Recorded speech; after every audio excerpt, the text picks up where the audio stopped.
Good morning, everyone.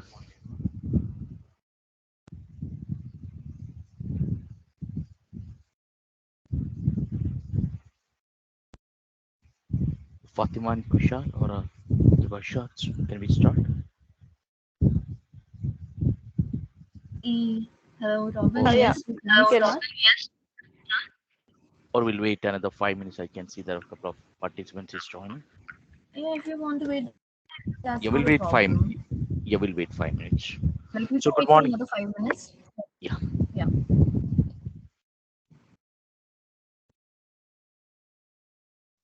So everyone, we will start the session in next 5 minutes. We are waiting for a few more guests to join us.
Right.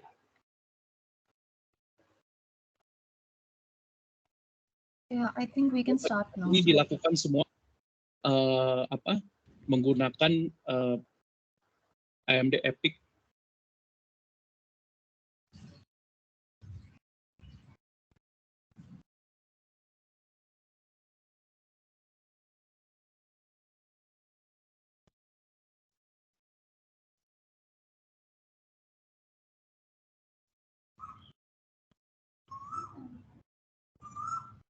Okay, so we can start the event for today.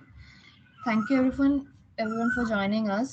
We have Robin today as our mentor who will help you in learning about cloud fundamentals and certification.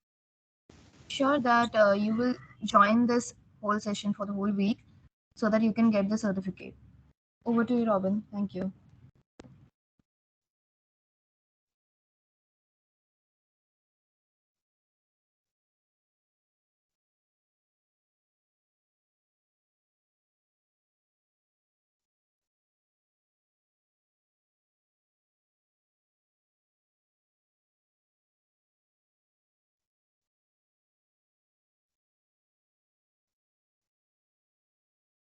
I think we can start.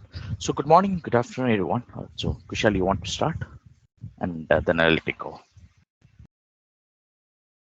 Oh, Fatima. Yeah, we can start. Yeah, you can start this intro, then I'll move.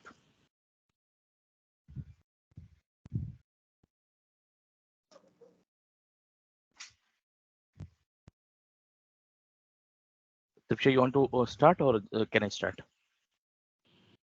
You can Yeah, you can start. start. Your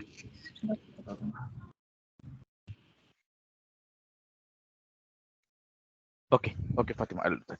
So good morning, good afternoon, everyone. So welcome to Microsoft Azure AZ104 certification preparation training discussion. My name is Robin, and I'll be the trainer and host for this module. So I have around 15 years of experience and worked on hybrid cloud and Microsoft technologies. And I'll be delivering this session for next 5 days. So I hope you can see the screen, and I hope this audio also it's been okay for you. So I request everyone to confirm through chat window. Yeah. So thank you, Persu. So we have yeah. So about this program training program, next to 5 days we'll be touching upon the Microsoft Cloud aspects. Like I think most of us is joined, or many of the members is joined this call just to understand why should I learn cloud computing? Because if you look around you, almost all organizations or a business or our IT firms are moving to Azure cloud, or it's me any other cloud computing. So always we have a questions, or people may be thinking like, right now I'm using a on-premises IT infrastructure. Or why should I move from on-premises to cloud? What are the advantages I'm getting? So you maybe heard like your office or your business, or it's been your friends. Maybe it's been moving to a cloud. So always people have a confusion like, where should I move? Now, if I'm looking to cloud computing, there are a lot of questions I'm getting. Like if I'm just getting cloud computing, you have a Microsoft, you have a Google Cloud, you have a AWS, you have a Rackspace. There are different vendors available in the market. Now people are always having a question like, what should I learn? Do I need to go for a Microsoft Azure, or do I need to go for AWS, or do I need to go for a Google Cloud? So we'll try to give you some idea about Microsoft certification, and where should you begin your certifications, and what are the courses you need to complete, and we'll be giving a detailed and beautiful explanation about the Azure roadmap also, and we'll try to connect all these certifications or learning with your job skill. I request you, yeah. So thank you all for joining this session. I request everyone to mute yourself. Fatima, I just request you mute all the participants. yeah, um,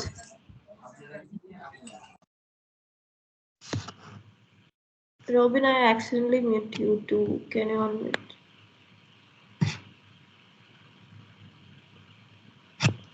Robin, Yeah, no, not that's interesting. I know, bro. I just so good morning, everyone. So about me, about this program. So like I'm a Microsoft certified instructor.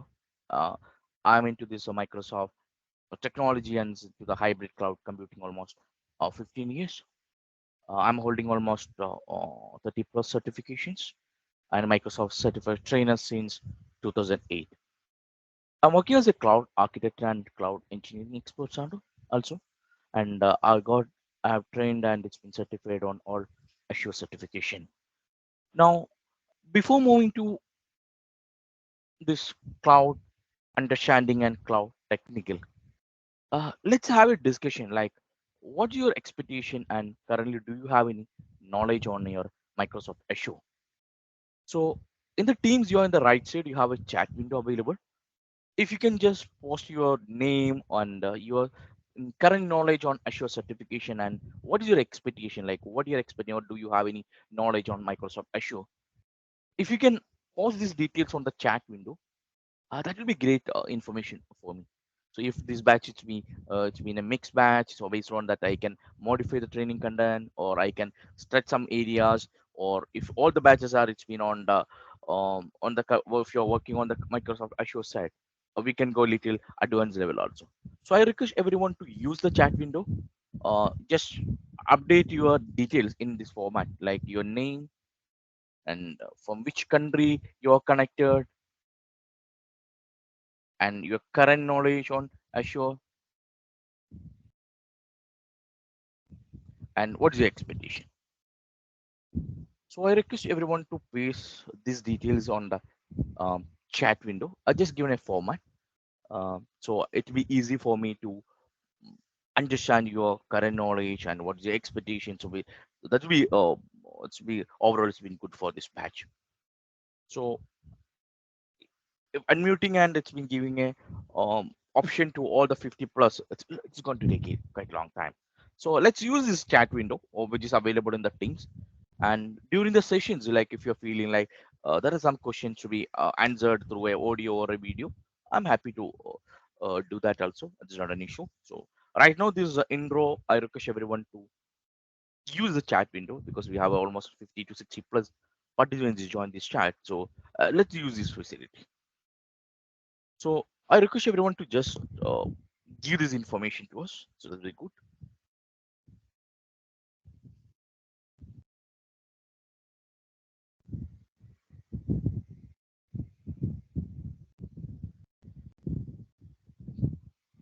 Yeah, thank you. I think we already got from Mohammed as well. So, hey, so we have one participant from Indonesia. So, yeah, no problem, Sally. I understood like you have a zero knowledge on this. No problem. So, we'll be starting from a very grass level. Yeah, understand about the today's topic and able to use it in real life. Thank you. And we have Muhammad Ashkar also. It's been responder. Yeah, it's from Bangladesh. That's good. Its current knowledge is beginner and expectations been intermediate. Good. We have Sumit from Thailand. It's been working as an infra engineer. Need to know about. Sumit, do you have any knowledge on Azure Cloud? So like you mentioned, you are working as a infra engineer. So do you have any knowledge? Current knowledge? Have you worked on Microsoft? And you have a Soumya Narayan from India. Yeah, beginner. Okay, good. We have Luis, yes, Sujan has been from Nepal, no experience. Islam from Bangladesh. We have Kishan from Philippines. Not just Ashur only. Okay, no problem. Just not sure. No problem. I request the rest of the members also to update your knowledge. So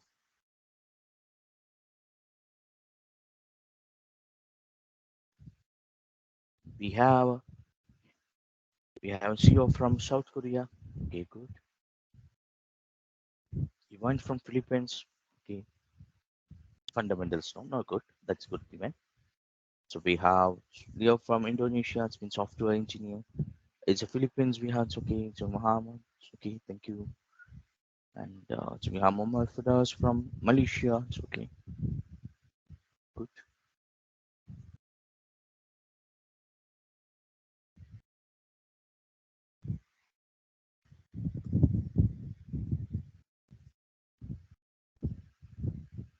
Sheikh and Sheikh Nazum. Okay. We have some. Okay. Malaysian Fralid. Okay. So we have Azure certified person also is here. Good. Congrats for Ahmad for that certification.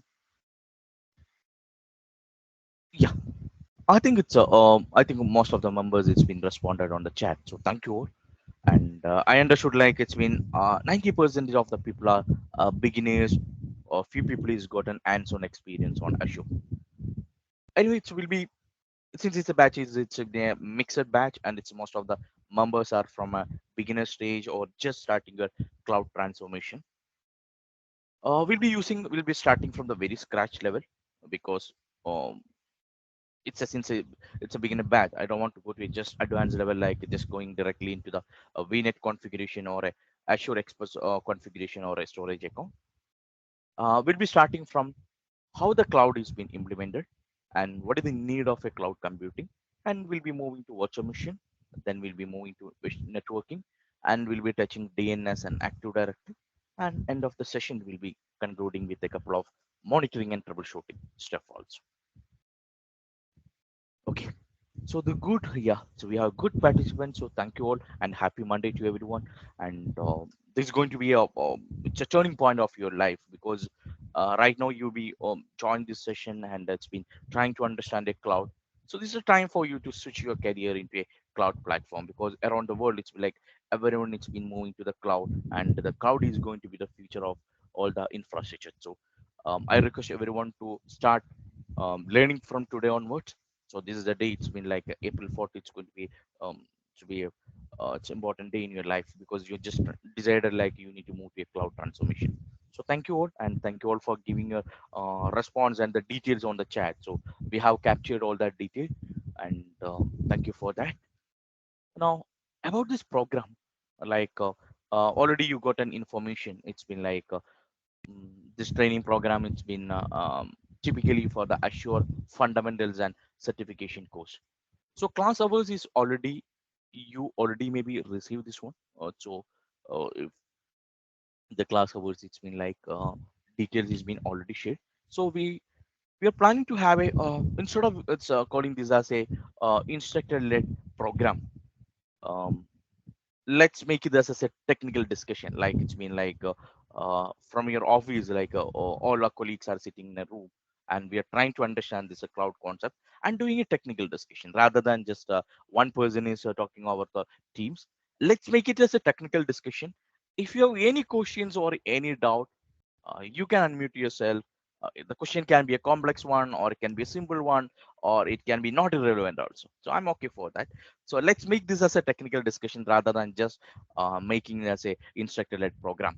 So this is going to be a technical discussion, and class hours detail has been already given to you. So I hope it's been shared or it's been already given. So it's been going to be a 3 hour session daily. So if you're taking IST time, it's going to be 9:30 p.m. IST to 12:30 p.m. IST. Now, Indonesia time, it's been right currently the time is 11 o'clock, right? So it's been 11 to 11 to 1 or it's 11 to just let me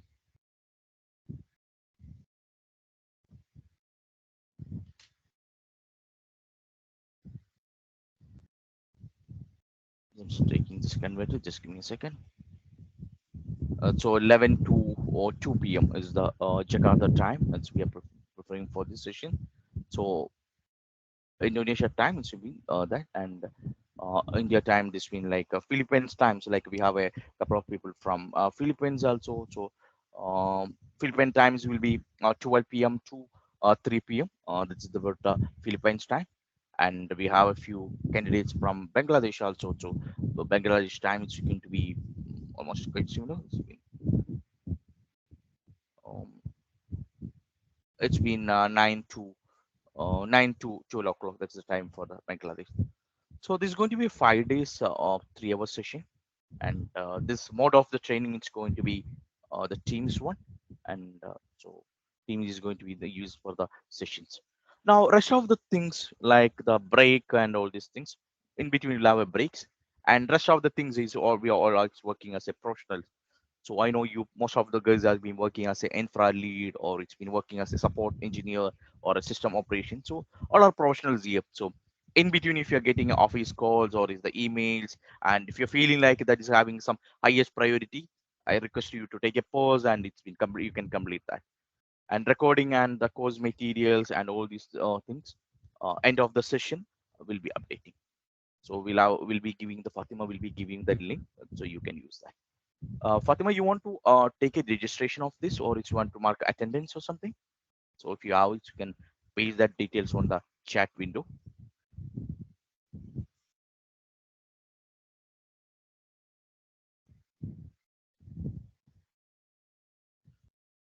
Okay. So we'll be sharing you that attendance and recorder session details and rest of the things. I hope all are good. And these are the normal trainings and events generally we are hosting. So most probably it's like we are into the Microsoft partner. So most of our program it's on Microsoft technology. So I request everyone to follow our page and our links and that also so you'll be getting all the notification about upcoming program.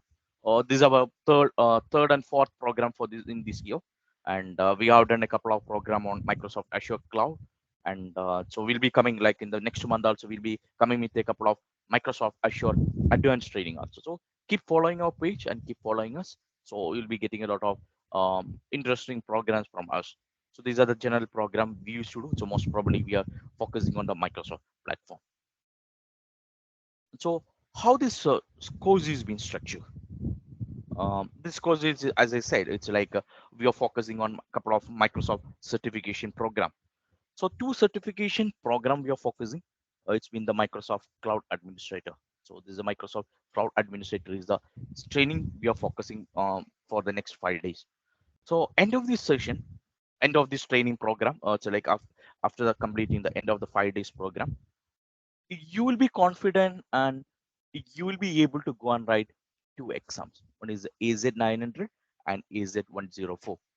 If you're taking Microsoft Cloud or Azure exam, Microsoft is released and Microsoft is being came with a couple of Microsoft certification. You may be heard about AZ104, 304, or 305, and AZ700, 800. So this training program is focusing on the foundation and the first layer of the certification. So end of this program, you will be going write two certification program. One is AZ 104 and second one is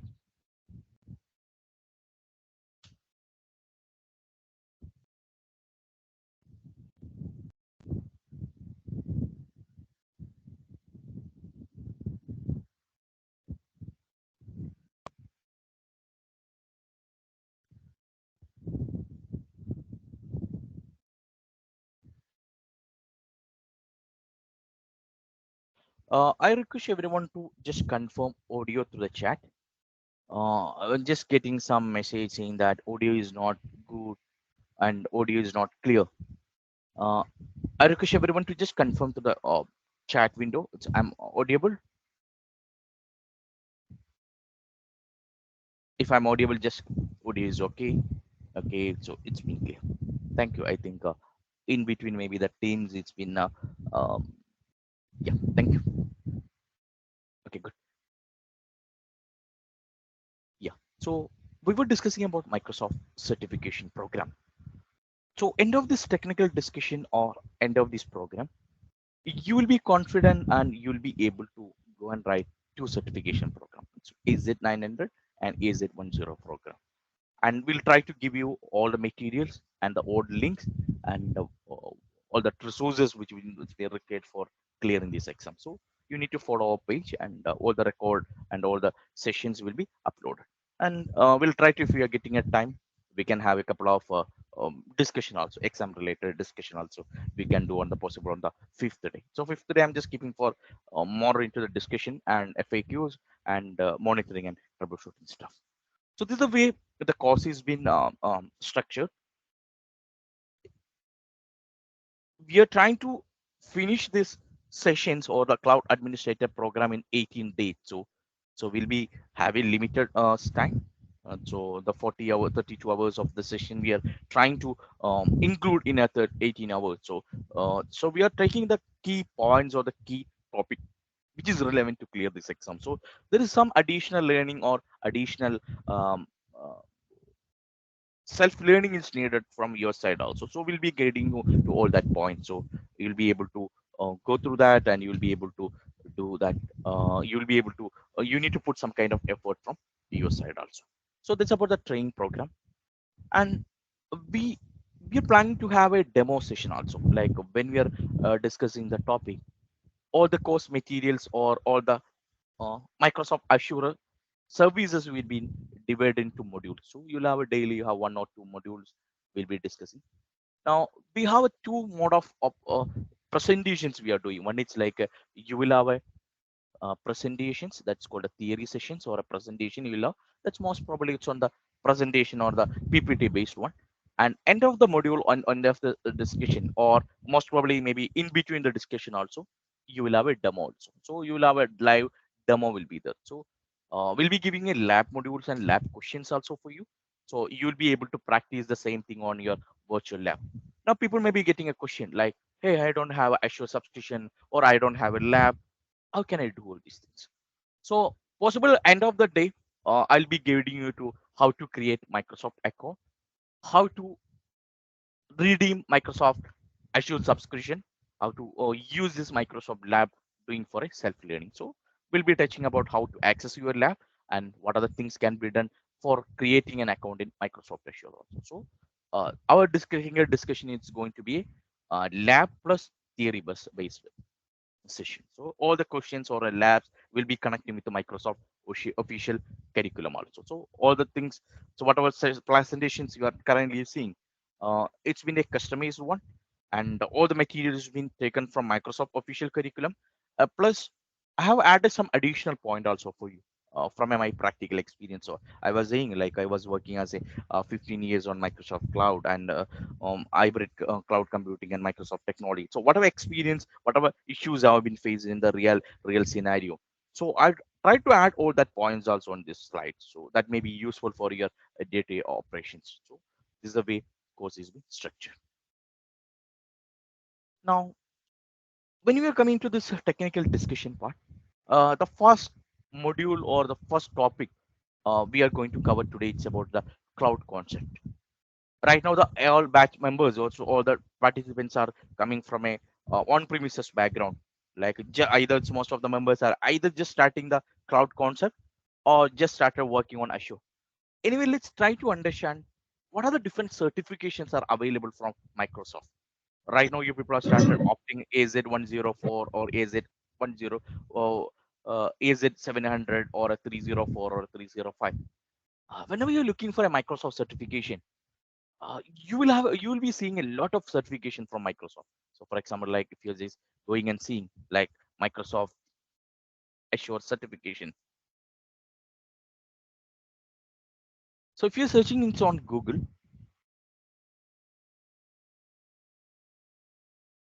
you may be seeing a lot of certification. Uh, Microsoft is offering for you. So people always have a question like if I'm going for Microsoft administrator, hey, there is a two certification is there. There is a 104 is there. Then you have AZ600 is here, 203 is here. Then you have MD1000. Always we have a question or a doubt or a confusion. Hey, which one I do need to start first? I don't have a knowledge. I'm an intermediate. I'm a just beginner. So people always have a confusion like, hey Robin, where do I need to start? Do I need to start with AZ104 or do I need to go for a ZAB or do I need to go for a VDA? So people always have a question like, where do I need to start my certification? Do I need to go for AZ900 or AZ104? So we'll be giving a detailed explanation and detailed Azure roadmap for you.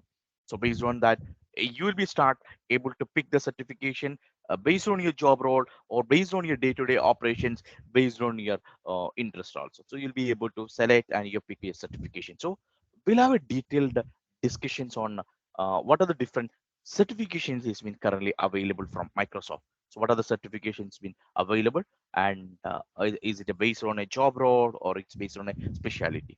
Now people may be getting a question like, hey, Robin was saying like it's a cloud computing. What is the difference between on-premises?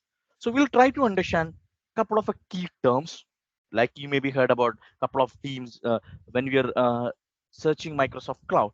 You maybe heard about a couple of terms like ISAS, PaaS, or you maybe uh, heard about a term called disaster recovery, or you maybe heard about a couple of terms called VNet, or you maybe heard about a term called subscription.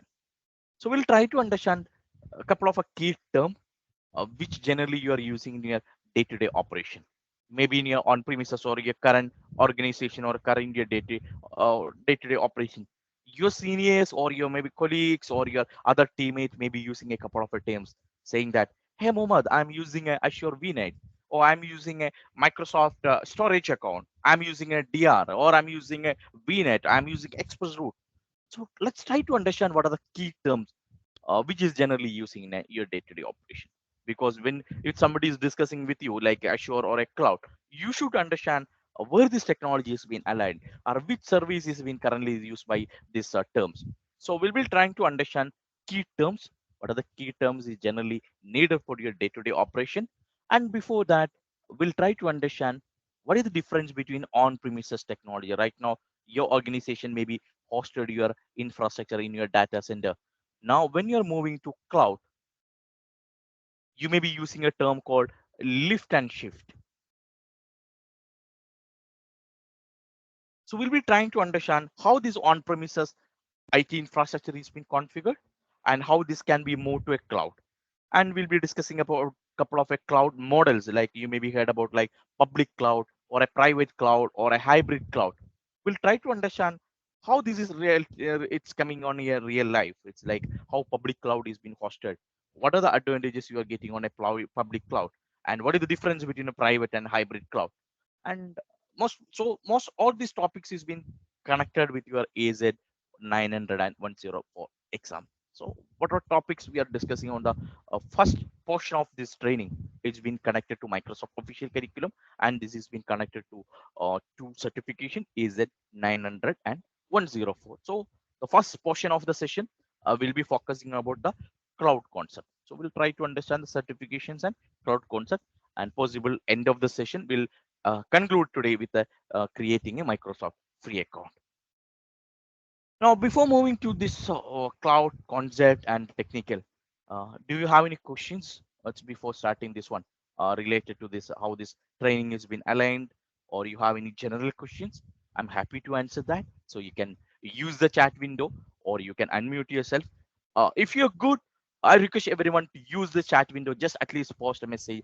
You're good, and is the way we are delivering this, it's been comfortable with you, because uh, right now we all are going through a pandemic situation, and it's happy to that in the pandemic time we are able to connect each other. And if we do that classroom training, we'd have to know like how, what is your expressions and how you're feeling on all these things, you'll be able to identify. Right now we are being connected virtually, so I request everyone to just confirm through a chat window. So if you're good with this right now, whatever topics or whatever things we are discussed, if you're so far, if it is good, I request you to post it on the chat window.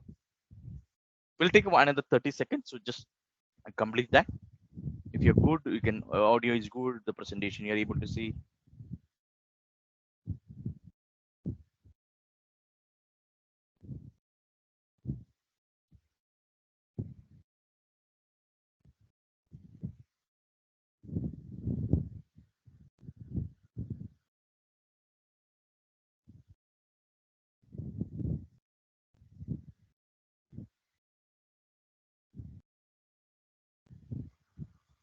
It's good, yeah. Kiran has been good, yeah. John, thank you, John. Sumit and Shajal is good, yeah. I just request everyone to just post it on the chat, so at least we all will be on the same page.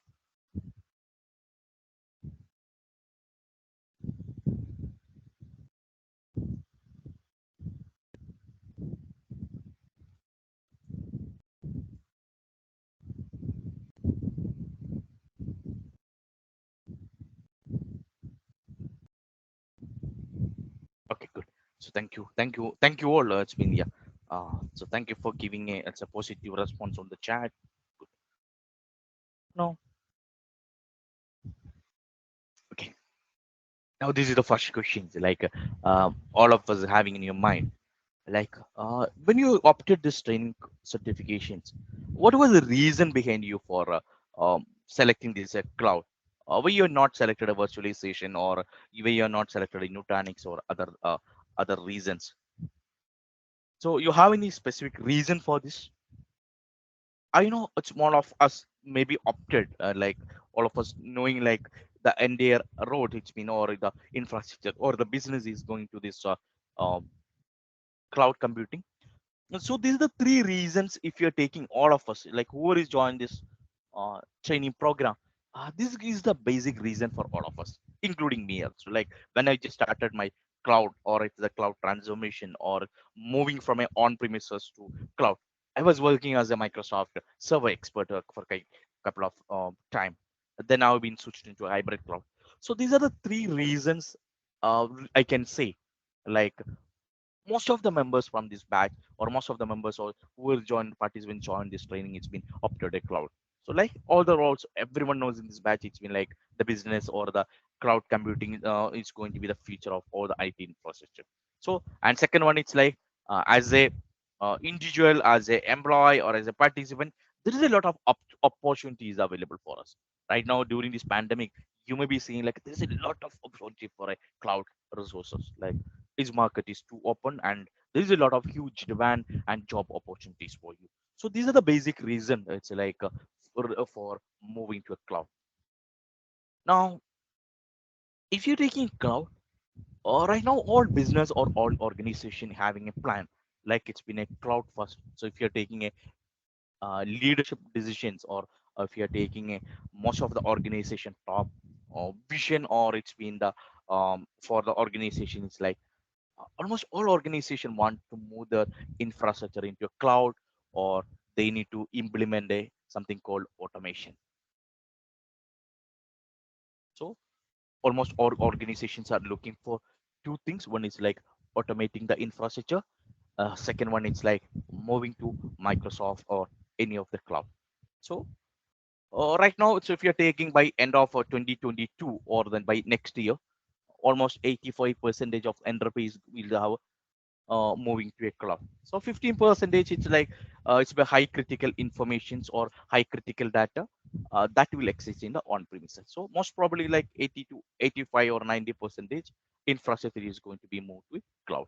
So all the leadership decisions or the top layers are thinking like moving to a existing cloud, existing infrastructure to a cloud platform. Now, when it is moving to cloud by end of this 22, almost all business is thinking like they want at least a 38 or to 40 percentage of position needs to be filled with a skilled Azure administrator. So there's a challenge. It's almost IT organizations are busy right now. Organizations or the firms or the startups are not getting a skilled administrator right now. If you're taking a market in the globally, organization is currently having only 10 to 16 percentage of the organization only having a required skill or a process. So there is a lot of IT boom, so or IT opportunities we have for us. So this been as an organization, as an individual, there is a lot of job opportunity and there is a lot of business opportunities for us. So that's the reason, that's the prime reason for upping this cloud. Now when it is coming to opportunity, now how this can be connected with your training.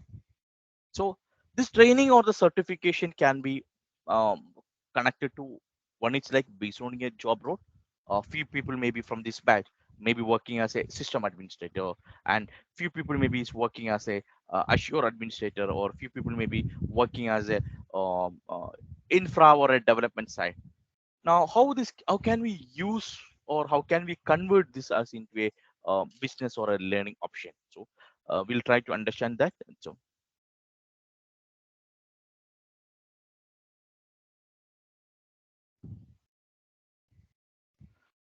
and we'll see how we can be connected this one to experience, and how this can be connected to learning also. Now this is the question for all of us. Now Robin is saying like the future is been a future is a cloud. Now people may be getting a question like, which cloud certification I will take. Now if you're taking a market, there are a lot of players, or there are a lot of vendors is currently available in the market. So you maybe heard about Microsoft, Amazon, or a Google, and you had maybe heard about the terms like Azure or AWS or a Google Cloud. And there are a lot of other key players also available in the market. Now, if you're looking to market, 20 to 25 percentage of cloud market is being owned by a company called Microsoft, and the product from Microsoft is called Microsoft Azure. So Azure is the cloud product available from Microsoft. So right now the slides which I'm right now which been showing, it's been taken in the last year, and the market share is been changed. Right now Microsoft is holding almost 30 plus of the market share. So Microsoft Azure is the cloud product from Azure is the cloud product from Microsoft.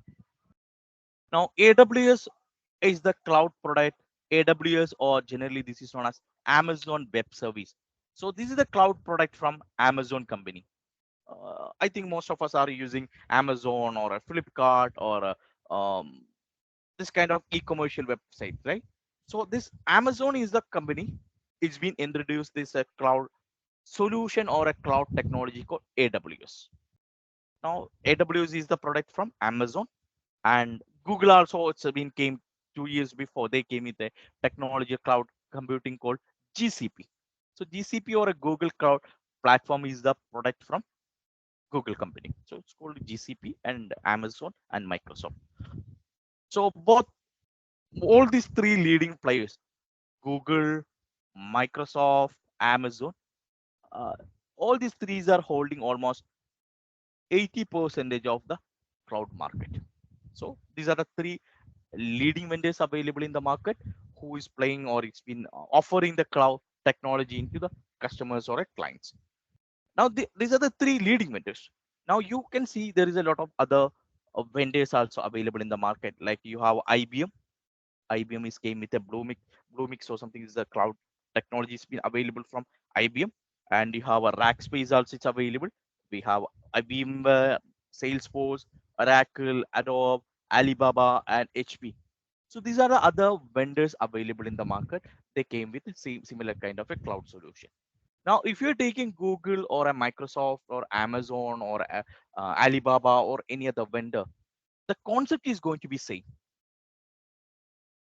The cloud concept, like whether you are taking a subscription or it's been a VNet or virtual networking or virtual machines or it's been the region or a data center, the concept is going to be same, but the terms maybe is going to be different. Now you maybe heard about like 1 second.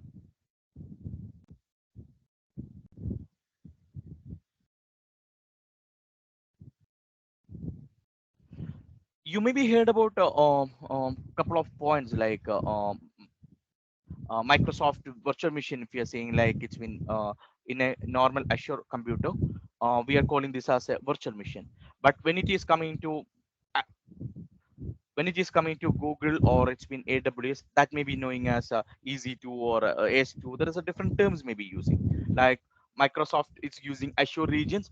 When it is coming to AWS, that is known as AWS regions, or other one it's going regional zones. There are similar terms is be using on Azure and or all this cloud. So this is going to be similar only. For example, like a DNS service, like if you are using a traffic manager in Azure, and Google Cloud that is known as a cloud DNS, and Amazon that's maybe using another terms called Amazon S3 or something. So concept is going to be same, but the key terms or the technical terms we are going to use going to be a different one. So these are the product currently available from market, and or the cloud technology or the solutions it's been available from our vendors. Now, if you're taking all these vendors, generally they are giving a free accounts also.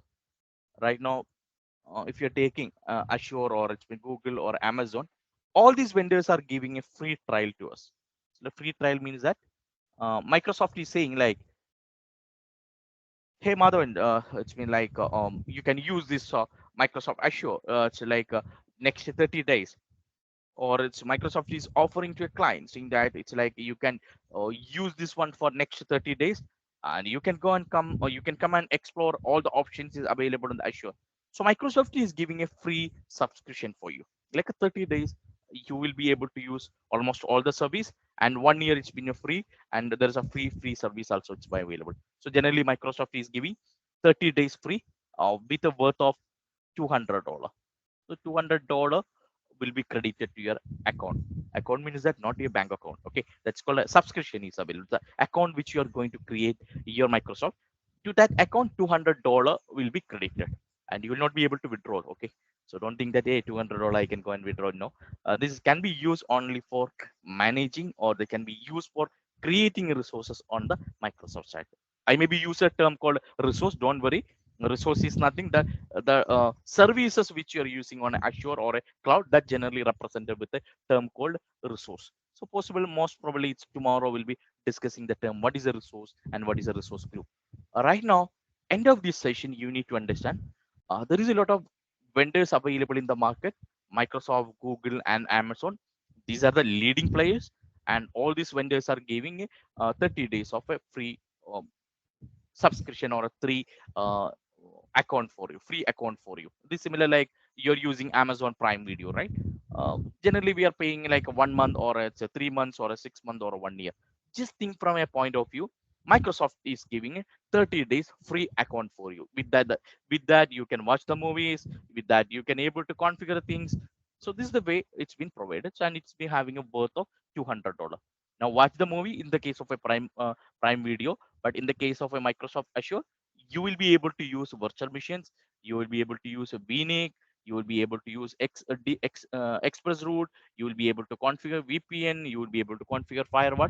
And in future, if you're good with all these services, that can be migrated or that can be moved to your real IT infrastructure or into your productions also. So this is the way. These are the products currently available in the market. Now Robin is saying like, hey, Microsoft and Azure, there is a lot of places been available. Now where should I begin? So Microsoft is the one of the leading vendor or leading or the upcoming or is the trending vendor for the Microsoft Cloud.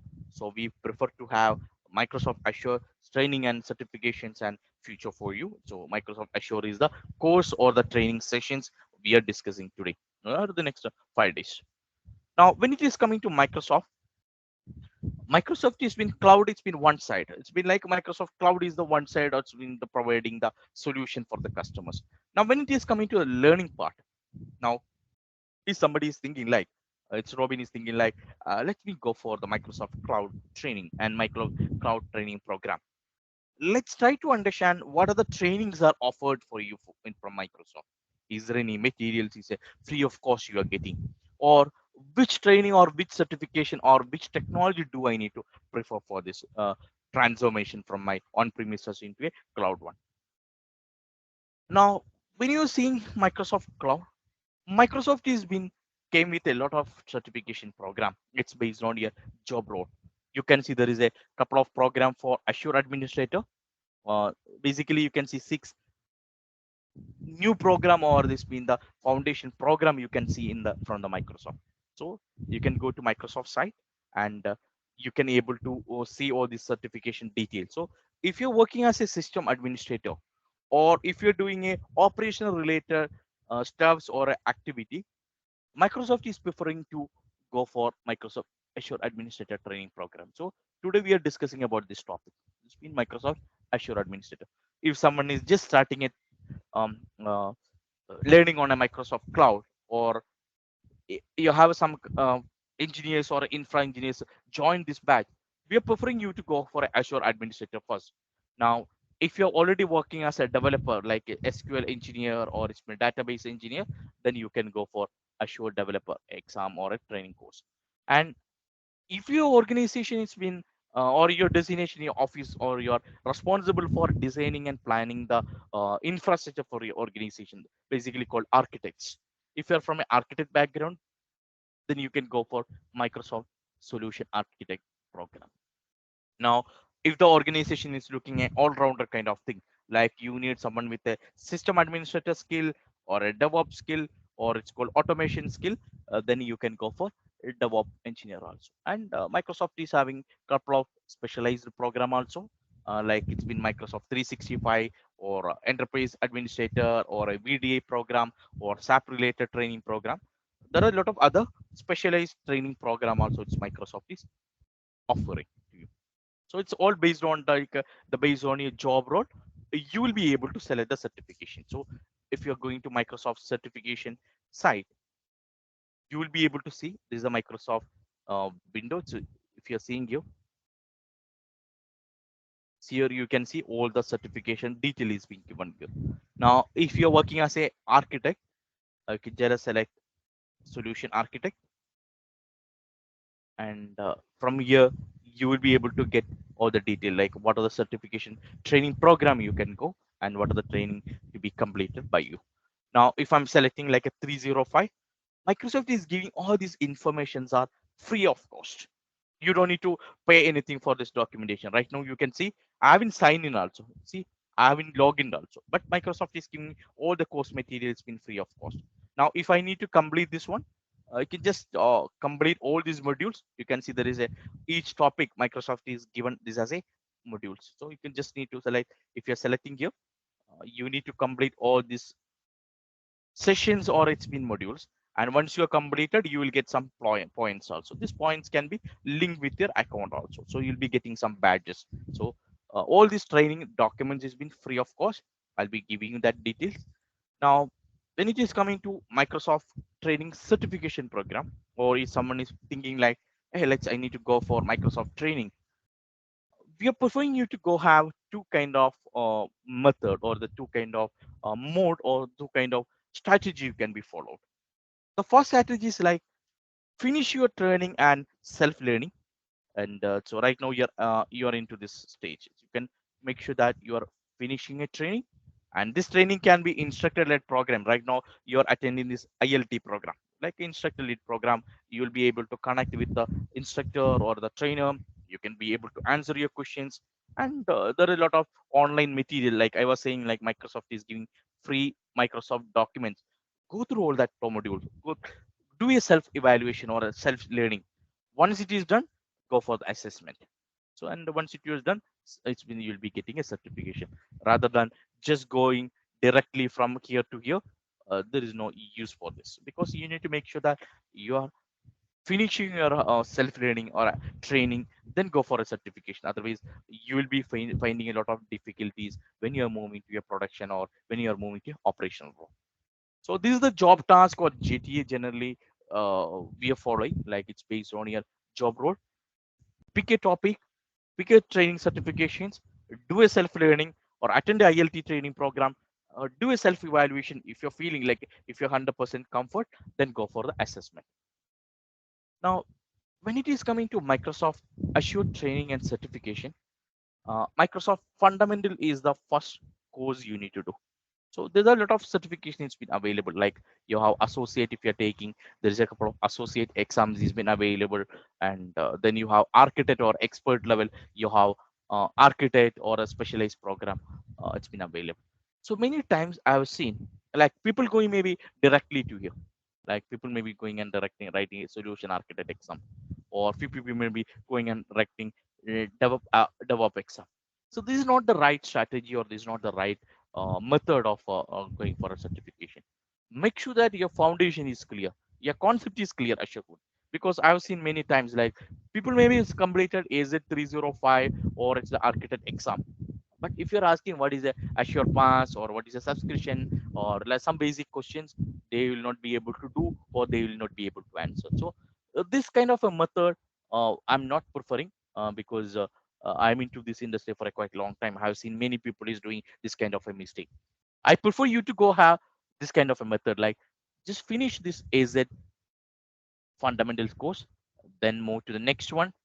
Then based on your job role, you can switch into architect or it's a DevOps side. So right now, our training program or the certification, we are focusing for this two part. So next 5 days, we'll be focusing this part. We are making, or you are ensuring that your foundation is strong and it's been clear. So you'll be able to switch your career into a DevOps side, or you'll be able to switch into the specialized targeted program into SAP, or it be into networking, or into the other platform also. So we are going to make, or the sessions like next 5 days, we'll be completing the fundamentals and associate part. So, and we have a couple of program we are planning on May month also. You can follow us. So, or the architect programs, or if it's a specialized program, it's coming on the upcoming month. So this is the way Microsoft is been training certification, it's been organized. So you have a fundamentals courses also available, and Microsoft Azure associate or expert program also available from Microsoft. Now, as I said, next 5 days we'll be focusing on uh, fundamentals and Azure administrator program. Now, if you're taking any certification, always Microsoft using some numbers. If you maybe heard about MCP or MCSC or MCSA, few years before, we all were writing this exam, right? Maybe you heard about some terms called a 70, 270, or a 70, 640, 70, 642. So always Microsoft is representing the training and certifications with a number. Now, when it is coming to Microsoft Azure also, Microsoft is using a numbers like this. Like always, they have AZ. This is representing for Azure, and they have a couple of other terms also. You'll be able to see the certification numbers is generally represented with AZ 900, A 900, 204, or 104, or it's 400 or this kind of numbers they are using. So if you're seeing this number, you will be able to identify what is the type of certification it's. So these are the current certification program it's been available from Microsoft side. Now, when it is coming to Microsoft side, we prefer you to have Azure AZ900 certification first. So you can have AZ900 first. Then what I made, it's like it's AZ104. After that, you'll be able to you'll be able to move to AZ other certification program. So this two program is basically talks about system operations or the administrative point of view. Now we have AI 900. So it's AI 900. It's basically into artificial intelligence. So if you are from artificial intelligence side, or if you are from a DP, like it's a DP 100. So DP 100 you can see, 900 you can see you. So DP 900 is basically for the candidate. If you are from a data science data science solution side, or if somebody is using like a data science, or it's been workload management or optimization, if they are doing, they can go for this one. So AI 900 is basically talks about machine learning, sorry, artificial intelligence kind of thing. And architect exam is the 303 and 304. This is expired on 31st March. Now the latest exam for the architect is AZ 305. 305 is the latest exam for this. So don't go for 303 and 304. It's been expired, so it's not valid. Now, if you're from a security background, if you're a person who is taking care of the network security in your organization, you can go for EZ 900 exam.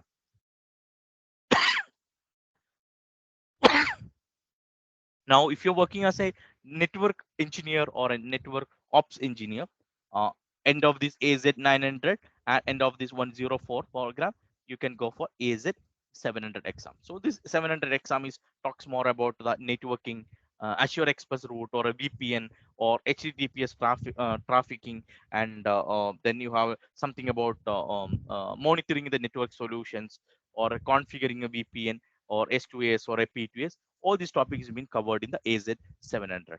So 305 is the architect exam. 800 and 804. This basically talks about the hybrid cloud. A few years before, you had a Microsoft operating system exam, right?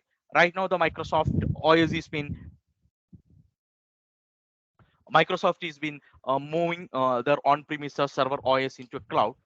Now, 800 and 801 talks about like how operating system can be hosted in Microsoft Cloud, how we can integrate your Active Directory with a cloud, or how on-premises solution or how on-premises DNS can be connected with your Microsoft Azure. So this kind of hybrid cloud features or a hybrid cloud terminology or hybrid cloud services has been discussed in the AZ 800 and 801 exam. So this is basically talks about the server OS plus hybrid cloud. And if you are from a SAP background, you can go for 120 exam.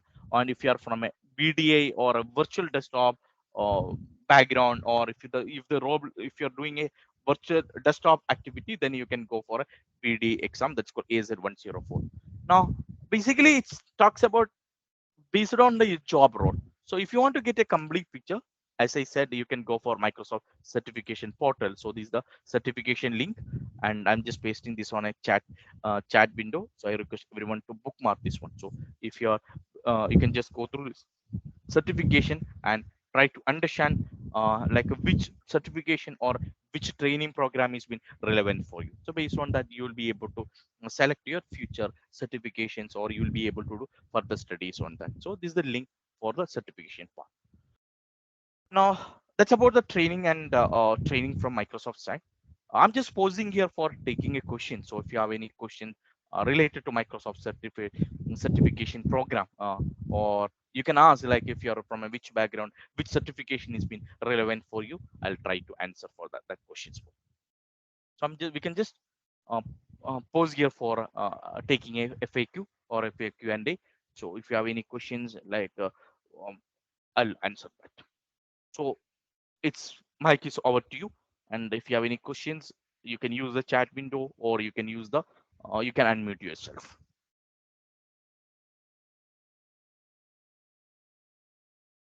You can post your doubts on the chat window. If you're good, you can just at least just post like I'm good and it's been clear. Uh, so the session will be interactive.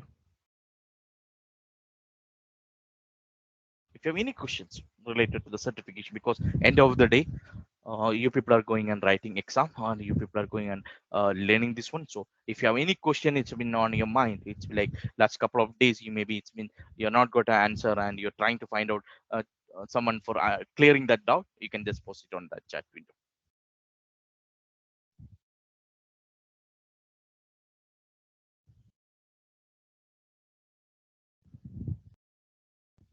Okay, look like it's been no questions from anyone. So we'll do one thing. It's almost an hour now. Let's take a 5 minutes break, and after break, we'll be moving to the next topic that's called Microsoft Azure Administrator Program. So it's been we'll be discussing about Azure Administrator, and we'll be discussing about the technical terms. So let's take a 5 minutes, a quick short break, and we'll be back after 5 minutes. Thank you. Thank you. Thank you.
So thank you all. I hope all are back. So if you're back, just confirm to the chat window.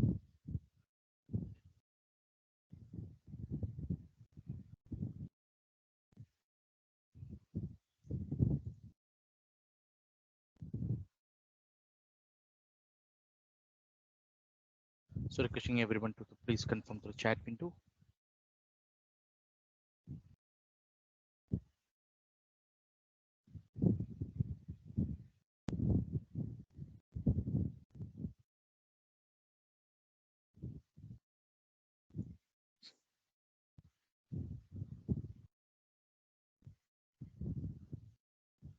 Yeah, I think almost Rahul or Muhammad, I think almost all are back.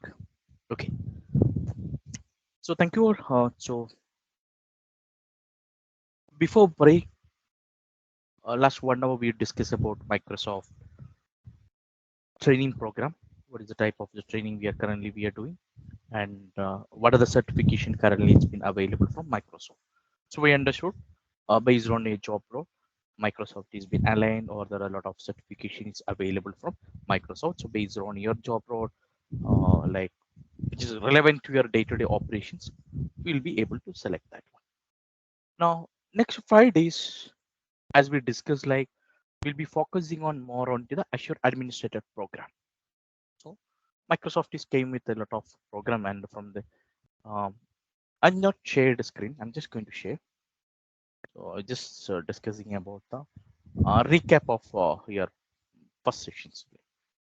So yeah, I hope you can see the screen now. It's been Azure Administrator. So next 5 days, we are focusing on the administrator part. So like Microsoft Administrator Training Program or Microsoft Administrator Training or Certification Program, we are discussing. Now this program or this sessions or a training more focusing on the administrator role part. Cloud administrator, like it's someone is saying like I'm a cloud administrator. You may be already knowing the job role or the activities which you're going to do in a day-to-day operation. It's like you will be managing the virtual machines in a normal way. If someone is only like, hey, I'm working as a system administrator, so what is the job role generally we are doing? Like you'll be managing the operating system management, or you'll be managing the IP address, or you'll be managing the disk management, like adding a disk or configuration from the operating system side, or you'll be configuring the firewall, or you'll be configuring other relevant activities which relevant to make your service is been online. So when it is coming to cloud administrator role also, job role of cloud administrator is typically generally coming like the same activity which generally you're doing on your system administrator role, like management of a storage or management of a network components or management of a compute, or it's been management of other services it's been generally required for making a business available online. Now during this session, or the activities or the labs, or it's been we'll be doing through a different management tool. Now when it is coming to Azure administrator role or the Azure server or Azure cloud infrastructure, this can be managed using a different management tool. We'll be discussing one by one by later session, don't worry. You'll be using something called a portal and something called a CLI or something called Azure shell. So there are different management tools or options are available for managing, or it's been configuring or monitoring your cloud infrastructure. So all training program will be using all these methodologies. You will be using a portals, or you will be discussing or sharing information about like how PowerShell can be used for managing this one, or we'll be discussing about a shell and CLI also. So cloud administrator role is coming. Basically, it's like a management of the all the infrastructure which is hosted on the cloud side. So this includes virtual machines. This includes networking. This includes network security. This includes monitoring. This includes management of uh, account storage account also. So there's all points which generally we needed for making a service online. All these points will be considered under cloud administrator program. So next 5 days we'll be picking one by one, and we'll be discussing and debating and discussing on it. So end of the session you will be going and writing, or be able to easy to you can go able to go and write two certification program.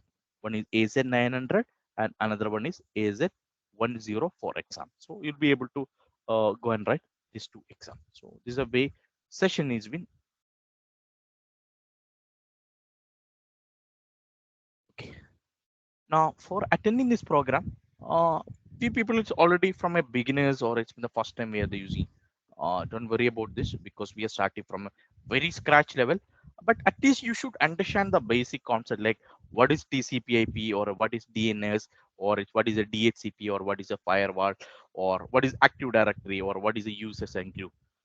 If you're not familiar with this kind of terms or the common terms, uh, I request you to do a self-study today. So like, because when we're discussing about the cloud administrator topic, even though we are starting from a scratch, we will not have enough time for discussing what is a TCP/IP, or what is OSI layer, or what is subnet mask, or how DNS is working, or how DHCP is working, or how Active Directory is configured, what is the need of Active Directory, or how Active Directory users and group is configured, or how web server is being configured. So we will not have a time for discussing these things, because our focus area is like how these services can be configured on a Azure side. Now, if we are discussing or debating on this topic, you will not have time to understand this concept on the Azure side. So if you're not familiar about these terms or a terminology, request you to do a self learning today, possible like in your personal time, or it's in like at least before attending the tomorrow session. Just do a brush up of all these items, like what is DNS, what is the port number it is using, what is TCP/IP, or what is a virtual private network, and what are the different type of virtual private network is available, what is the encryption method is available. So all this information is relevant and required when you're moving to Azure side also. So I request you to do or complete these prerequisites. So if you're not aware of this, you can use this one. So the slides and presentation will be uploading this one, so don't worry. So you can use this one. Now, when it is coming to AZ104 exam, this 104 and 900 is the two certification program we are focusing, as I said. So all this AZ104 modules or a handout, it's been available. It's directly on the Microsoft portal itself. So I'm just saying, I'm sharing the handout or the documents link. You don't need to go for any separate book purchasing. All this information has been available Microsoft portal itself. So I pasted this link, same link on the chat window. So you can just go to this, you can go to this Microsoft portal, and from there you will be able to do a self-learning, or you'll be getting all the additional material. So AZ900, you can use this link, and foundation course details has been available on this link. I'm just pasting that link also on the chat. So AZ900. So these are two online, this is a handout currently we are using, so you can refer these two links, AZ104 and AZ900. So go to this link. Now when it is going to Microsoft AZ104 exam, Microsoft is release a couple of online modules also. So that link already I pasted, so you can go for this one. And if you're already working on AWS one, Microsoft is release one exam for AWS also. It's been someone is working or it's already on AWS and they want to move from Microsoft to AWS to Microsoft, then they can go for this training module. So if they are migrating or they want to integrate AWS and Azure, then you can use this course material. So all these informations are available in this link. All this material. So AWS/Azure, it's a 2 days program. So you need to attend this one. AZ10, it's a 4 days program. Now, so these are the other program is available. It's been like other future, so like once you are completed AZ104 exam, the next option is for you, it's been like you can go for ESH700 exam, AZ700 exam, or you can go for architect exam AZ305, or you can go for to another exam called AZ800 or AZ801, and you can go for, you can opt Microsoft 2019 also. This is the latest server operating system. So these are the future for you. So like if you're planning to do a further learning, self-learning, these are the certification you can go for in the future. And if you're from working from a architect side, or a security side, then you can go for AZ500. And if you are from a complaint side, you can go for AC900 also. So these are the future programs or future training certifications been available for you. Now, when it is coming to AZ900 and 104, so this next 5 days, we are clubbing this 900 and 400 program. So these are two program because most of the topics is been similar only. So when you're coming for this AZ104 exam, you can see you will be getting a questions from 5 areas. You will be getting question from identity and governance part. This basically identity management solution, like how Azure Active Directory has been configured. You maybe heard about Active Directory in your on-premises side, right? Similar way, how this Active Directory has been configured on the Microsoft side. So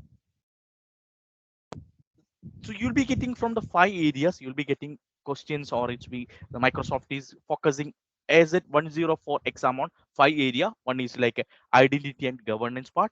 You have a managed storage management, and you have ID compute management, and you have a virtual networking and backup resource.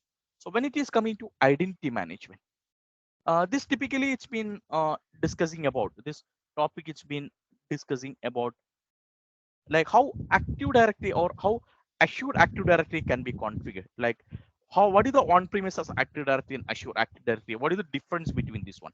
So it will be doing a comparison of ADDS, and ADDS is the Active Directory currently using in Windows Server 2016 and 2019.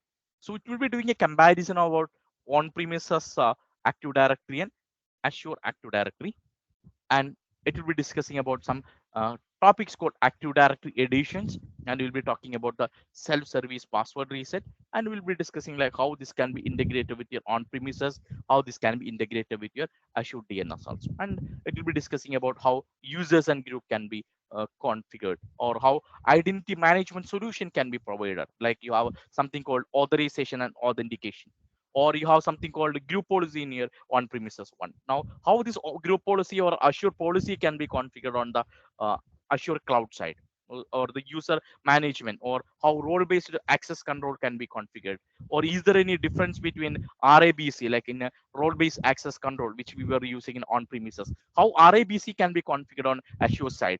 So all these informations or all identity management topics is being discussed in the first topic, that's called identity management and governance side. So you can expect 15 to 20 percentage of the questions from Microsoft um, identity management solution. So second term is been discussing more about the storage part. Like if you're using on premises, like you are RAID concept, you're using a storage. But when it is coming to Microsoft Azure or a cloud side, there we are using a couple of terms like Azure storage or a blob storage, or how the security can be configured, like a storage level, how the security can be provided, or what is the use of a Azure file, or what is the use of a Azure file sync, or what is the use of a Azure storage account. So all these points will be discussed, or all storage related information will be covered in the management of storage device.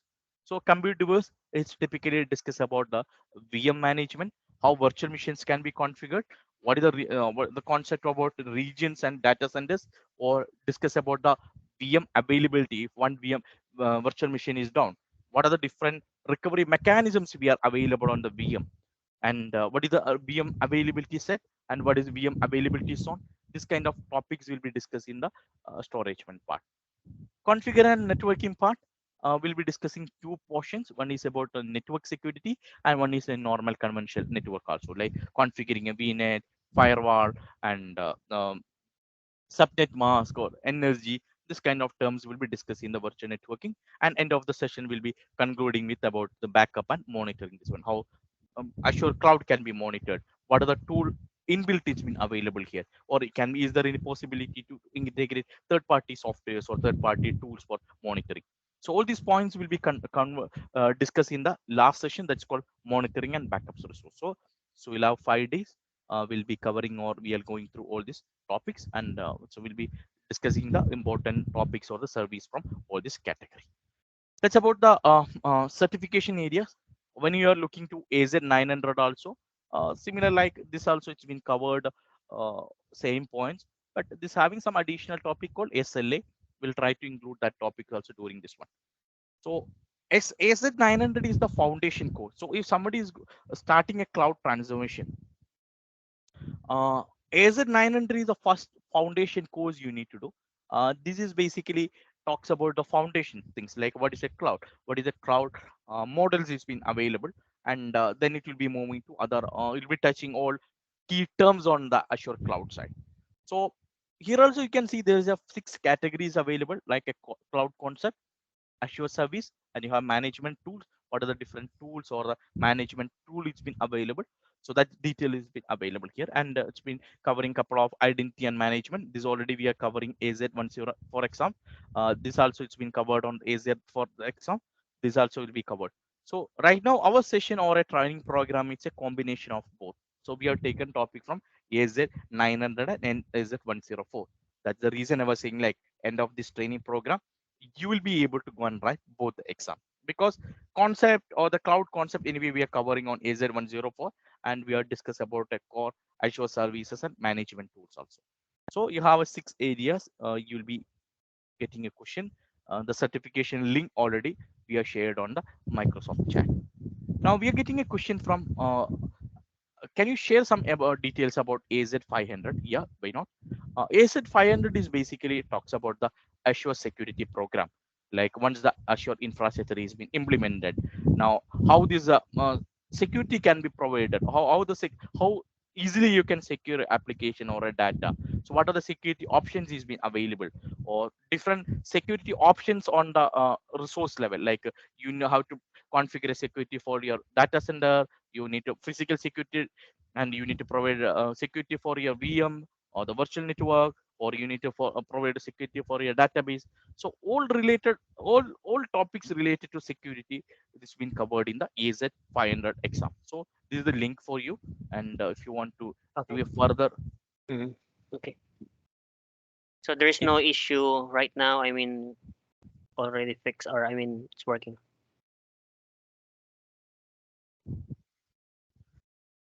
so if you're working as a network security engineer, or if you're into the your role job is more into the security side, then you can go for the Azure security exam. So this is the link for you. So if you want to do further research, or if you want to do, you want to understand Hello. what are the topics being. Hello, I think it's when someone is trying to reach me. Is there any questions related to this certification, or it's been by mistake, it's been you unmuted? Look like it's by Okay. mistake. Can you hear me? Yeah,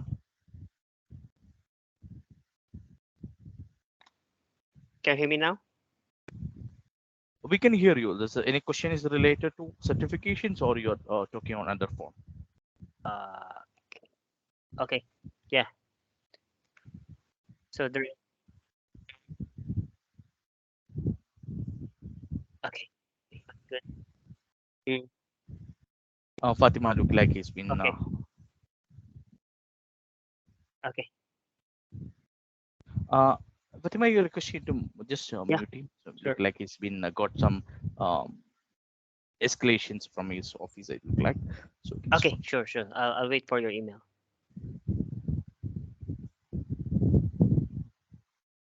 Okay. Okay.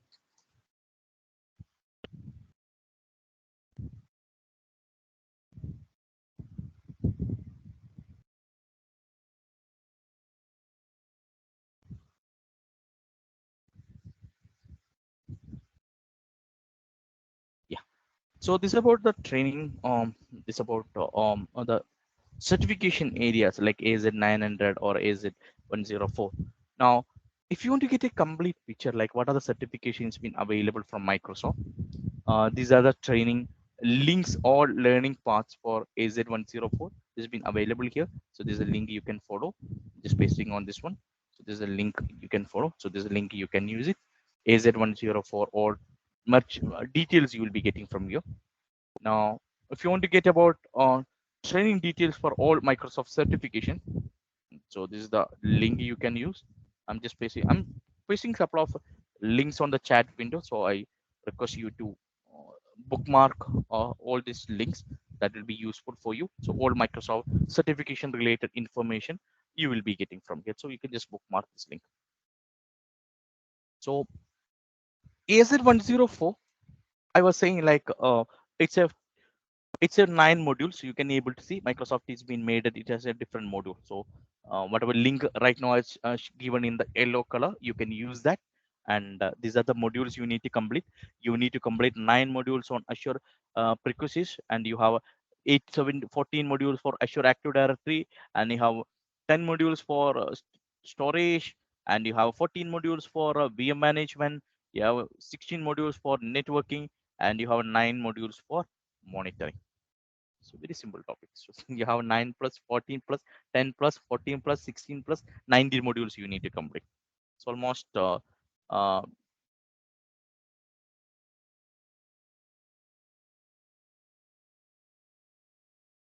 almost 70 modules you need to approximate average 17 modules you need to complete for clearing this AZ104 exam. So 70 modules you have. So you need to complete this one, and this is the path. The path is already pasted on this one. So you can just go to Microsoft portal and just type pick one by one. So like if you're going for one administrator exam, and this Azure fundamentals you can complete first, and you have all module is being given here. So select one, and it's been first you need to complete AZ900. Okay, so complete this AZ900 Azure fundamentals. Just pasting this one on your chat.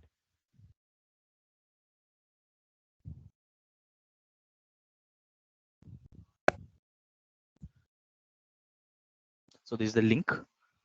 So you can just go through this one and finish one by one. Like it's like describe what is a core concept, read all these topics, and try to understand what is a cloud computing, Azure, through to Microsoft. Knowledge check. You have some couple of exams also. You can see end of each module. You'll be able to see the this one. I'm just random and just speaking, and you will be able to see this one. So you'll be able to see this right or wrong answer. All the quizzes also you'll be able to see. So you'll be able to evaluate yourself also. Right now, I just selected random only. I haven't read the questions. Okay, so you can complete that one.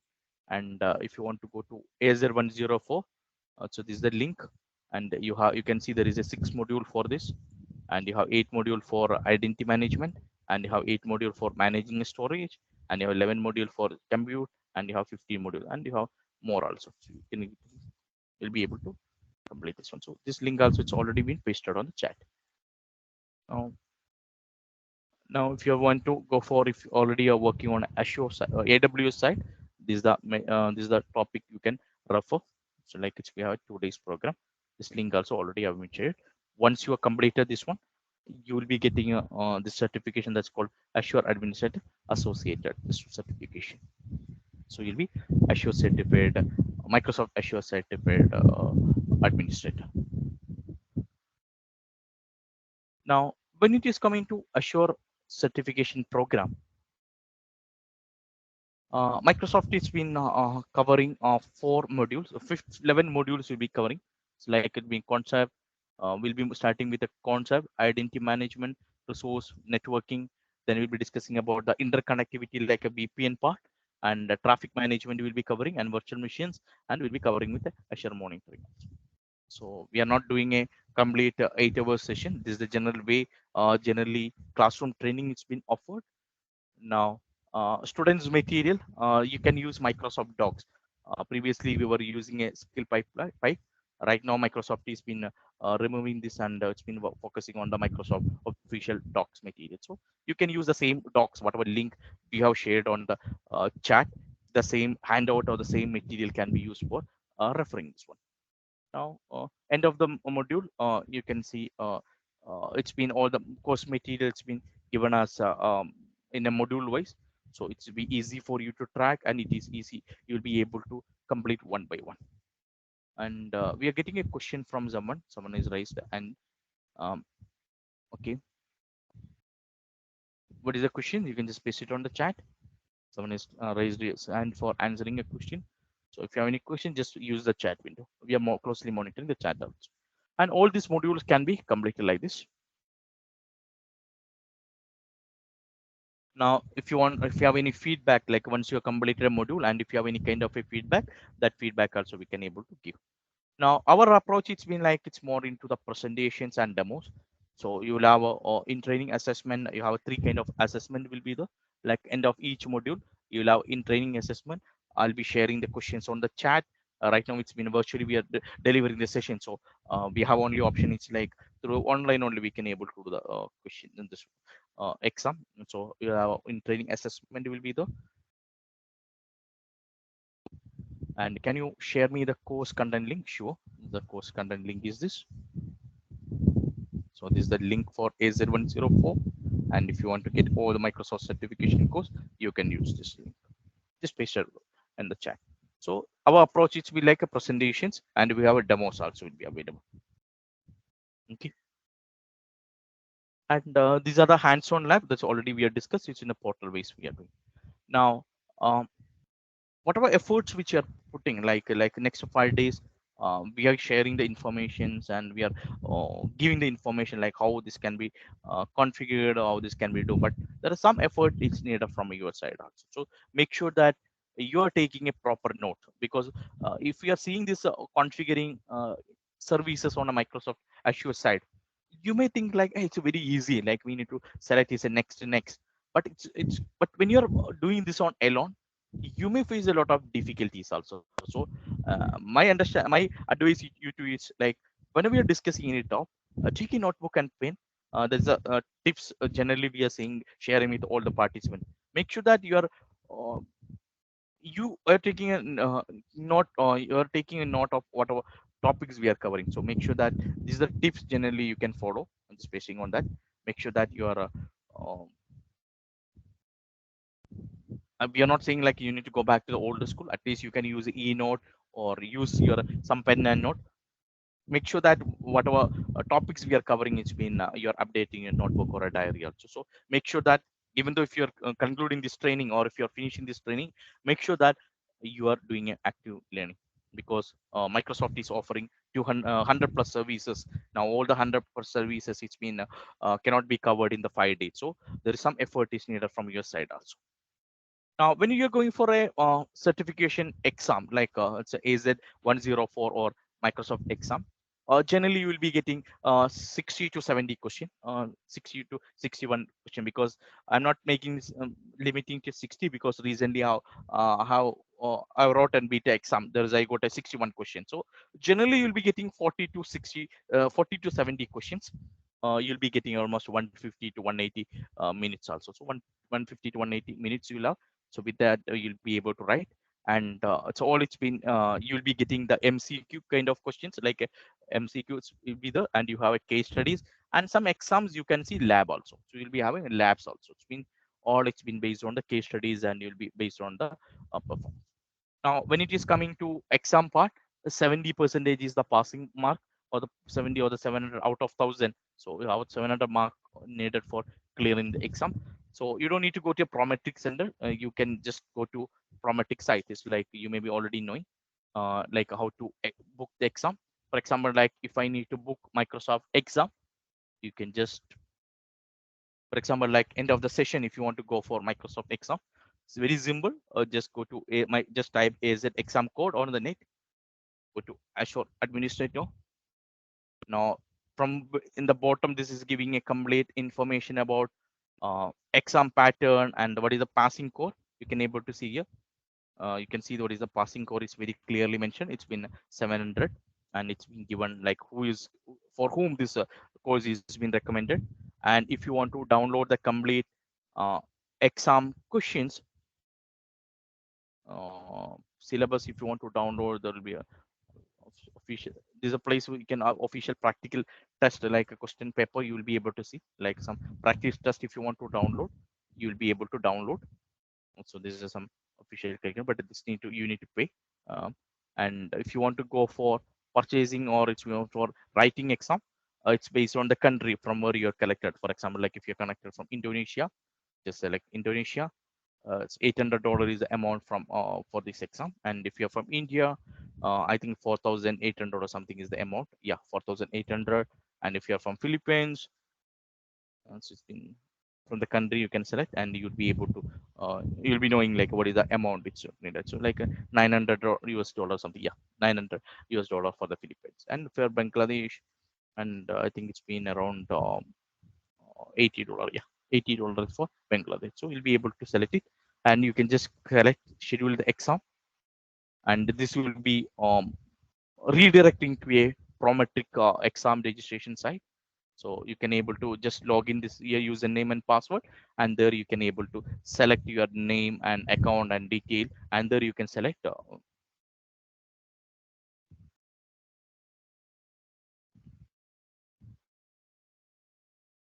so this is the way exam can be scheduled. So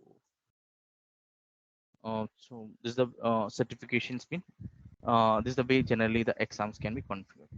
Now I'm getting a message on the chat like Shambhu is not able to see the chat message. I hope all of the members is able to see the chat messages and whatever links we are sharing with you, right? You can just confirm at least 1 or 2%. You can just confirm uh, whatever informations which you're posting on the chat. I hope you're getting that, right? At least 1 or 2 people can just confirm you're able. My message is been delivered to you. Just we can just confirm that we agree. Yes, I think Kiran is confirming. I am using a two monitor here, but I can able to see it's been delivered for me. It's been. I think Shambhu, I think look like it's the issue from your side. I hope you're selecting the same option in the Teams. You're getting an option called conversation. So I hope you're selected the same option. If you're facing this issue, I request you to just sign out and log in here, or try with a different browser, because Kiran was saying like it's been Kiran is getting this one. I just checked it on my secondary laptop. My message has been it's been delivering. So look like there is some issue with your side. Shambhu, if you can just reconnect on a different browser, or clear the cache and just try, it will work because people are getting this one. Yeah, thank you, thank you.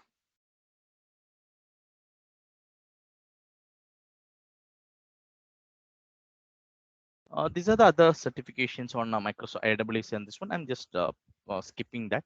It's not relevant for you. Okay. Now let's start with the first topic called traditional IT deployment. Last 1 hour, it's like we are discussing about exam preparation. Now people are excited like, hey, what is this cloud? And this Robin is saying like, hey, this cloud is been going to be the future, but he's not discussing about the cloud topic. Now before moving to a cloud, let's try to understand how this traditional IT deployment is been available. Right now, all of us has been thinking of moving your infrastructure to a cloud platform. Now, your boss is saying, or your CEO is saying, like, hey, Kiran or Shambhu, or it's been Nizit, like it's been you are responsible for migrating your infrastructure to a cloud infrastructure. Now, before moving this one, let's try to understand how this currently how this infrastructure is being configured in your office, right? Right now, we all talks about moving to cloud. Before that, let's try to understand how this IT, right now in your office, you have Active Directory, you have DNS, you have other infrastructure, how on premises or how existing data center is being configured. Is it on the same office, or is it on a different place called a colocation one? And then we'll move to cloud. So this is a topic we are going to discuss another 20 to 30 minutes. Now, if you're taking the current or the existing infrastructure, let's go the traditional IT deployment model. Typically, we are using two methodologies or two methods or two models currently we are using in current existing place. One is called on-premises solution. Second method is called colo service or colocation one. And later we'll discuss about what is a cloud, how this is been different from a cloud one. So on-premises solution, generally this is known as customer premises equipment also. This is called CPE. This is a normal term generally we are using. So if you are considering existing model, first let's understand the existing model, then we'll be moving to the cloud model also. So If you're taking the existing model, you have two options is been available. One is called on-premises solution, or it's called CPE, and second one is called a co-location service. On-premises solution or CPE, you're already aware of this model. You're mastering this. You're already managing this one. So if someone is saying like I'm using a CPE model or a on-premises model, all equipments are being hosted in your building. All equipment means that we are talking about the IT infrastructure, right? If somebody is saying like IT infrastructure, this includes. Let me go back to whiteboard. Just give me a second.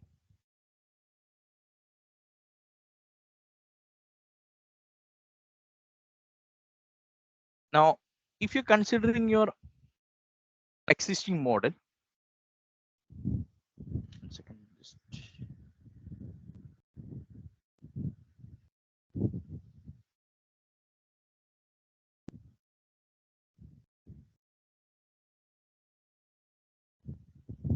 1 second, I'm just connecting to my whiteboard.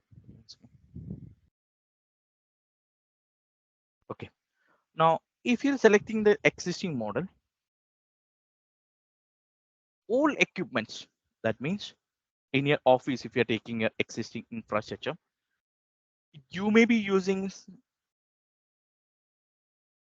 servers, right? You'll be using infrastructure. All equipments means that it can be a servers, or it can be a firewall, or you may be using something called rack servers. You will be using all physical hardwares, or it can be network solutions, or it can be a storage.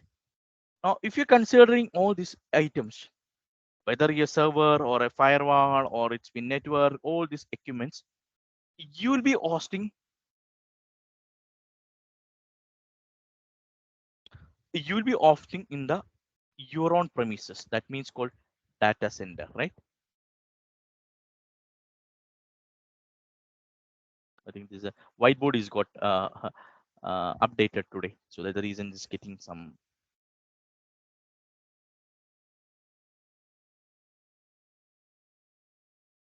What happened to my whiteboard?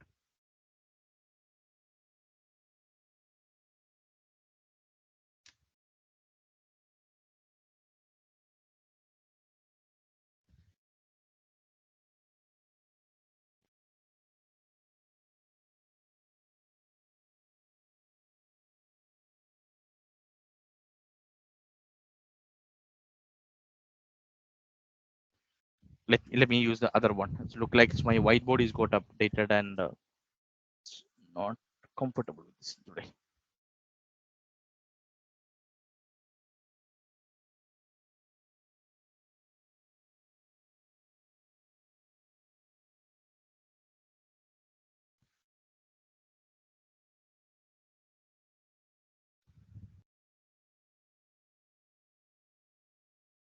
So when you're discussing about the on-premises or existing infrastructure, you may be using a servers, or you'll be using a firewall, or a rack servers, or a hub, or a switch, or a network solution, or a network assets, and you have a lot of other storage solutions also available. That's in a normally when you're considering your office. So in a on-premises solution, all equipments, whether it's been network solutions, or whether it's been Microsoft operating system, or a servers, all the equipments is being owned by,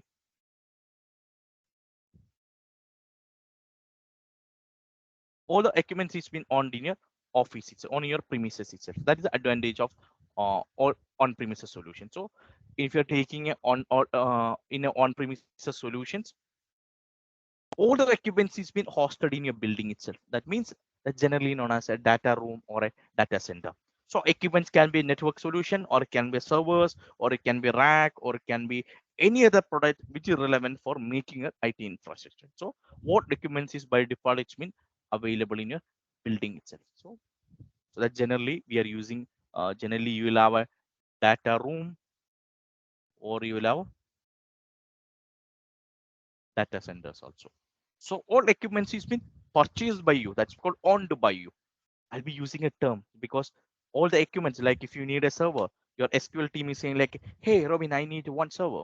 So that equipment is being purchased by you. So there is something called, there is one technical term is coming here that's called Capex. There are two terms generally we are using in cloud computing. One is called Capex and second one is called Opex. There's a two term. So all equipments, it's been owned by you, and all the equipments cost initial investment. If if someone is coming saying that I need a SQL server, of if Vinay is saying like Vinay is saying like I'm a Microsoft, I need some Oracle database, I need a physical server. So Vinay is giving this request. So I'm purchasing this one. So who is purchasing? The customer is purchasing. Who is investing the money? The customer is investing. So all equipments is being owned by an on premises or existing your infrastructure is owned by the client or by your vendor. So this is generally known as a on-premises solution. So equipment is been hosted or it's been configured in your data center, and all documents, asset, or it's been the cost is been held by you. And obviously, like if the documents is been owned by you, periodically there is a technology refreshment is needed. Like the process, maybe you need to upgrade, or you maybe to add additional hard disk, or you maybe have to do a operating system update also. For example, like customer is using Windows Server 2016, the latest operating system available in the market is 2019 or a 2022. So obviously, you are responsible for a upgrading or the technology refreshment also. Whether it can be a software raise or it can be a hardware also. And you are responsible for a redundancy. For example, like if your data center is down, who will be responsible for a backup? Who will be responsible for bringing your service online? It's been responsibility of yours. So on premises or a CPE, this is the normal model. It's been available on your organization. So in your CPE or on premises solution, you have to remember a couple of points.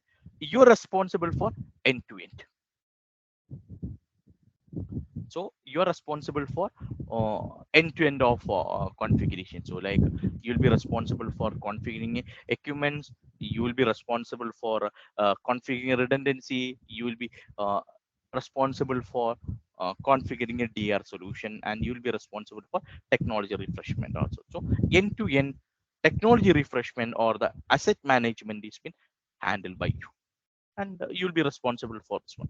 Now, if someone is saying like data center, basically we are using a that.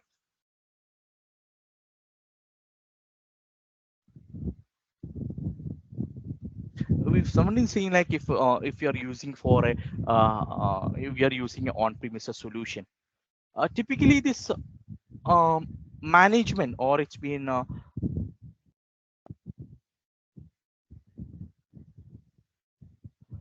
or the data center is being defined with the help of something called data center tiers. If someone is saying like, hey, I'm using a data center on data center, then generally it's been handled or it's been defined with the Microsoft data center tier. It's based on, generally it's been classified based on how this support is been provided and how the technology refreshment is been happening, or how what is the how the performance you are getting. Like it's been a performance based, like how the requirement or how the availability or a redundancy or how the fault tolerance been configured. Based on that, we are using a couple of standards. That's called a tier 1 or a tier 2 or a tier 3 or a tier 4. It's based on like what is the capacity or what is the performance you are getting, or what is the tolerance means been provided. It's based on that. Uptime Institute, there is a company called Uptime Institute. It's called Uptime Institute.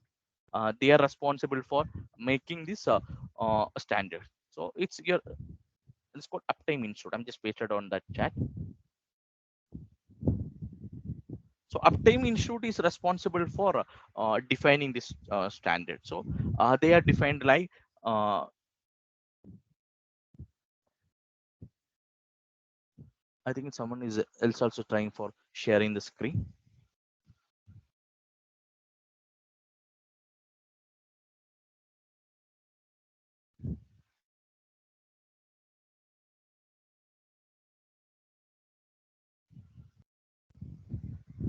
So Uptime Institute is responsible, or they are defined the data centers tiers based on what is the performance you are getting, or how the fault tolerance is being configured, and how the technology has been implemented. So this certification all it's been provided by the Uptime Institute.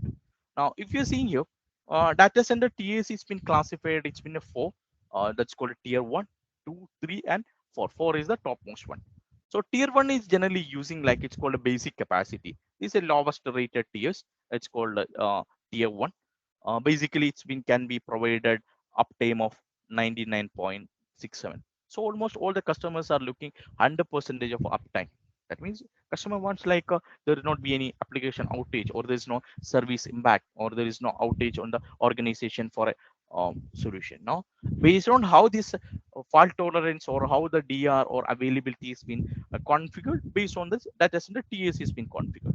Now, tier one case, it's providing a 99.67 percentage of availability. This is a it's a planned outage. Okay, if there is an unplanned, if there is any planned annual down maintenance, maximum can have a 28.8 hours in a year. The service is going to be down for 28 hours only. So redundancy, or it's been considered here. It's this preferably you can have can suggest for some small business organization, or it's been having a startup organization. For that kind of users, or for that kind of a business, we can go for this one. So you have a typically this can be considered for um, that kind of a business. You can consider this tier one. So generally you will have a 28.8 hours, or it's almost coming around 1729 minutes of annual mind downtime. And this is offering a basic solution, and this is basically offering a basic backup niche, and it will have a simple power and cooling facility will be available, and there is a small UPS facility will be available. But if that is wrong, going wrong, or if it is down, you will not in a position to provide availability or redundancy to your customers. Now, when it is coming to tier one, you'll have some additional one path extra, or you'll have only one path for your power and cooling facility, and can able to provide 99.75 or 74 percentage of the uptime. So this typically it's like it's a medium sized business. If someone is looking for it's a medium kind of a business, if you're having need any kind of a data center, then we can go for tier two. And tier three and tier four is the highest one, that will have additional backup power. That's comprehensive redundancy is being provided here. So this always have any solution if you are taking, whether it's been a power or it's with a cooling mechanism, they'll have additional layer of additional path of solution, like a backup solution. For example, like you have a four generator. This, if you're going for a tier three, you'll have five generators, and it can able to sustain a power outage of 50.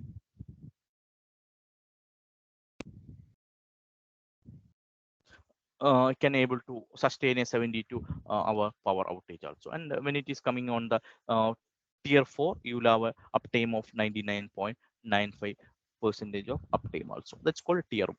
So right now, end of this session, you need to understand if you're using a CPE or an on-premises solution, this performance it's been defined by the uptime.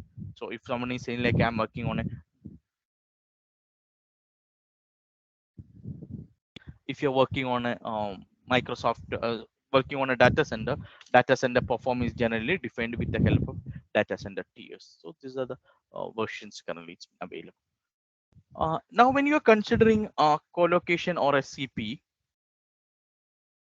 be understood like equipments or asset, or it's been on any solution available on the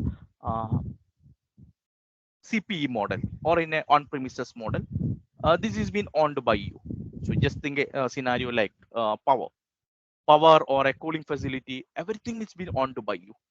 But take a scenario like most of the data center, the common issues generally we are facing from the customer or in a data center is like power outage or a cooling facility. Now the customer is thinking like, I don't want to take the responsibility of this one. So you're giving a contract to some companies who can provide power and cooling facility to you, or you you are planning to start some organization or a data center in some remote region. For example, like I'm planning to start my data center in Canada. For example, like Africa, I'm just moving to Africa. For example, like I need to start some data center in South Africa. Unfortunately, I don't have office though. So I can connect with any of these firms. It's called, you can connect with any of this firm, and they will be able to provide your facility for you. So they'll be responsible, or they'll be able to provide space, and they'll be able to provide cooling facility. They will be able to provide data center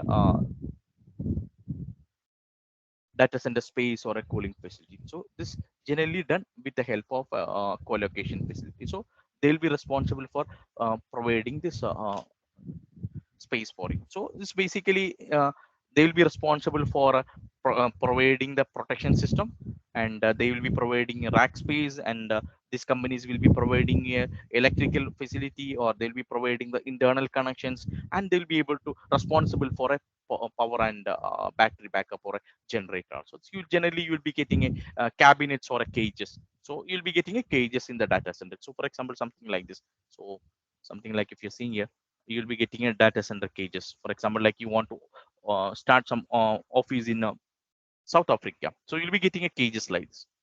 So if you need, you can say how many number of servers you need.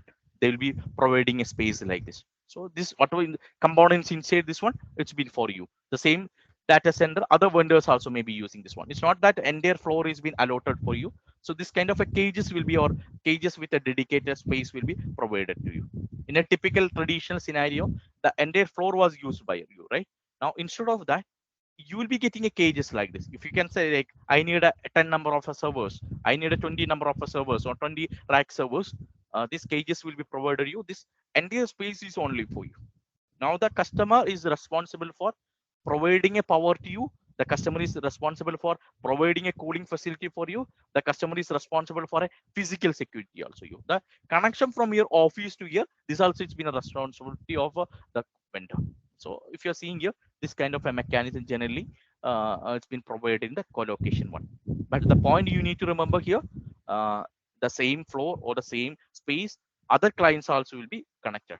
Now your co-location facility is responsible for fire and protection, and they'll be responsible for providing a rack sizes. Like generally you will be getting 19-inch or a 23 inches of rack generally will be getting, and they'll be responsible for air conditioning, and they'll be responsible for power also. So basically you need you'll be if you're looking for a geographical location, like if you want to expand your business to different areas or a country or a geography, you can able to go for this kind of mechanism. So as I said, there are a lot of vendors is been available in the market. So like if you're taking like Equinix, so Equinix is one of the vendor. This is from a California, from a US, and headquarters is, I remember it's been Redwood City, I think. So Equinix has been in a Redwood City. It's been in the California. It's been is providing this kind of a facility. So market 11.11 percentage of the market for the colocation is been owned by the Equinix company. So this is from California, and you have a DRT, that's called Digital Reality Trust. This also from the Texas. So they also it's been providing this one. This is from Texas is the headquarters, and almost a 6 to 7 percentage of 6 to 7 percentage of the market is been owned by the DRT. So this headquarters is in Texas, and you have a China Telecom. China Telecom is been connected from the Beijing, so you can able to see. And so it's been it's Beijing. It's been 6 percentage of it's been market is been handled by the China Telecom. It's been and you have NTT also. NTT has been from NTT GDC is from Japan. It's a market share of 4% has been handled by the NTT, and you have a China Unicom also has been available. There is one more firm called China Unicom. This also in Unicom, and you have a Cyrus one is actually from Texas only. Then you have a KDDA. You have another company called KDDA. The KDDA is been connected from Japan. It's been headquarters in Japan, and it's been Tokyo, and so we have a 960 1.9, or it's been 2%. It's been from in Japan, And you have a GDS. There's another company called GDS. GDS has been from Shanghai. It's been China, and Global Switch is actually from UK. I remember. Yes, this Global Switch is from UK. And you have a 21 VN. It's been from China. This Microsoft is having connections, or the cloud is being operated from with the help of this. So basically, in case of a if you want to provide always uptime for your power and cooling facility, and you want to expand your business to other region, then you can go for the colocation facility. So in a colocation facility, you are not responsible for providing a power, and you are not responsible for a cooling or the physical security. This is being, you're giving a subcontract to another vendor, so you're responsible for the assets. So whatever assets you're configuring here right now, you're getting a space or a floor or the space from all these companies, but the assets, like whether the servers or a rack or is the network equipments or a softwares, everything which you are using inside this data center is being owned by you. The customer or the facility manager or the facility owner or the colocation vendor, they are responsible for only for three things. One is for the cooling, second one for a power, and third one for the physical security. They are not responsible for a servers, or they are not responsible for the technology refreshment. They are not responsible for other items. So they'll be responsible for power, cooling, and facility security only. So rest of the things like a servers or a storage or a network equipments or a firewall or OS refreshment or OS installation, everything has to be handled by us. The customer or the vendor is responsible only for power and cooling facility. So this kind of a model generally known as a colocation facility. So generally, if you are considering the characters, or it's been comparing with your um, on-premises one, uh, the difference you are going to see is like the servers or the assets which you are going to use. It's been honed, or it's been available, or it's been configured in the vendor's place. It can be KDDC, or it can be any other vendor or China Telecom. So this infrastructure is being hosted in an external building. Now from your office, for example, like this is a co-location facility, you are sitting here. So from your office to your network connection is being responsible for the vendor. So you will have a desktop here. You can take a RDP or you can take a VDA. So the connection will be loading from the co-location one. But the servers, everything, items which you are using, so everything is been owned by you only. Customer is responsible only for the physical security, and they'll be responsible for rest of the items like a power or a cooling one. So you'll be responsible for the capex cost. Now the connection to your office and co-location is been owned, or it's been responsibility of the vendor. So it's been owned by the vendor, so they'll be responsible for that. So that's an important point you need to remember. Now when it is coming to a co-location facility, uh, the capex cost is being owned by you. So the capex cost, like the colocation, because why you are calling capex cost, because the servers or the asset which you are using in the customer place, it's been owned by you only. So the capex cost is being owned by you, and there will be some fees for the opex cost, that because the customer is responsible or the vendor is responsible for power, for the AZ or the air condition or the physical security, there will be some charge for you, right? So this is generally considered as an operational cost, that's called Opex cost. So Opex cost is being generally owned by the Microsoft. Not Microsoft. It's been Opex cost is being charged. So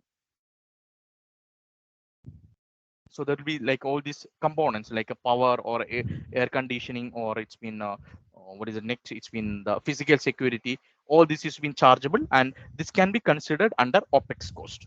So that's an important point. Now technology refreshment, right now we understood like the asset or the servers is been on in the customer play. So the technology refreshment, like the updating the servers, or updating the operating system, or updating the patching, all this activity has to be done by us. So all the technology refreshment is the responsibility of ours. And the DR, if you want to plan any kind of a DR or availability mechanism, that has to be handled by the customer, or it's been handled by the by us. It's not responsibility of the customer. Now if you're comparing with your on-premo, the only difference is like both the cases. Now, whether if you're taking on premises or a colocation one, typically if you want to install a new server, at least it will take a 1 week time. For example, like Edwin is saying, like I need a one server for SQL. So first thing, obviously, we need to make a purchase order. We need to purchase that, and that item or the server has to be delivered to, or whether if in on premises or it's in a colocation, both the side this has to be delivered, right? So they will take at least some time. Like it can be 1 week or it can be 2 weeks.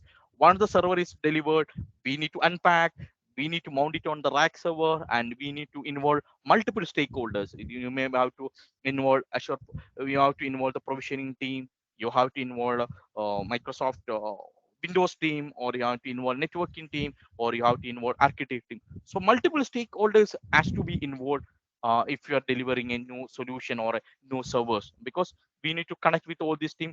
We need to ensure that this all is been connected. So, and it will take, generally it will take a time also. Now let's try to understand how this cloud is been enabled, or how this cloud is been provisioned. Now before moving to this a cloud or a virtualization technology, into a cloud technology, you may be heard about a term called server virtualization. So in a few years back, we were using the same model. Like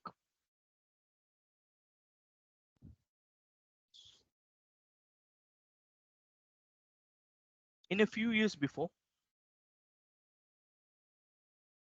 generally whenever you need a server or whenever you need any resource, we used to order the server. On top of that, you used to install, for example, like Robin one SQL server. So I'll order one server. On top of that, I'll install SQL, and this is the generally the, and on top of that, your instance is been application is been. Now we have another user called Kiran. Kiran is looking for Oracle database. This is a server A. This is server B. The same way for the Linux or server operating system. On top of that, you're installing Oracle. So this was the situation few years before. Now, when you're considering this kind of a model, there is a couple of challenges we used to face. One is like a space. Second one is a cost. And the third one is a utilization. Because if you're considering this, for example, if I having one server having a Xeon processor, and I have another memory, it's about 128 GB. If you're thinking, or if you're just checking your performance, or if your utilization, uh, you may be observed, like if you're using this kind of a model, 2 to 8% of the server capacity only generally we were using. Because I use one server operating system for SQL, and I used app also, but my configuration is high end configuration. I was using 128 GB RAM. I'm using a Xeon processor or a Core i7 or the latest technology, or I'm using all other latest storage mechanism. The problem which I'm facing here, it's like if you're calculating the end-to-end utilization, each servers was utilizing only 2 to 8% or 2 to 10%. So that was the situation few years back. So all the management, all the researchers are decided, like why can't we utilize the rest of the hardware also? Is something like you are staying in a flat. For example, you are staying in a flat. This is your one bedroom, and you have so many other bed. You have two more bedroom is available. So right now you're utilizing only this. You're a bachelor and you're using this one. Now you're thinking like I need to utilize this also. We can I'll get some money, or I can able to save something. So that was a situation previously before. So that's the reason they came with a concept called hypervisor. You may be already aware of this. It's called generally hypervisor. It's been used in two type of mode generally we were using. One is called type 1 hypervisor, and other one is called type 2 hypervisor. So type 2, there are two more we were using. One is called type 1, and second one is called type 2. In the type 2 case,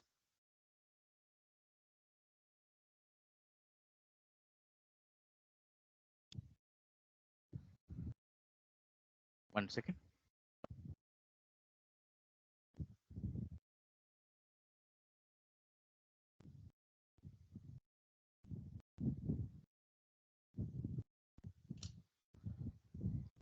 So you maybe heard about a lot of type 1 and type 2 products have been available in the market.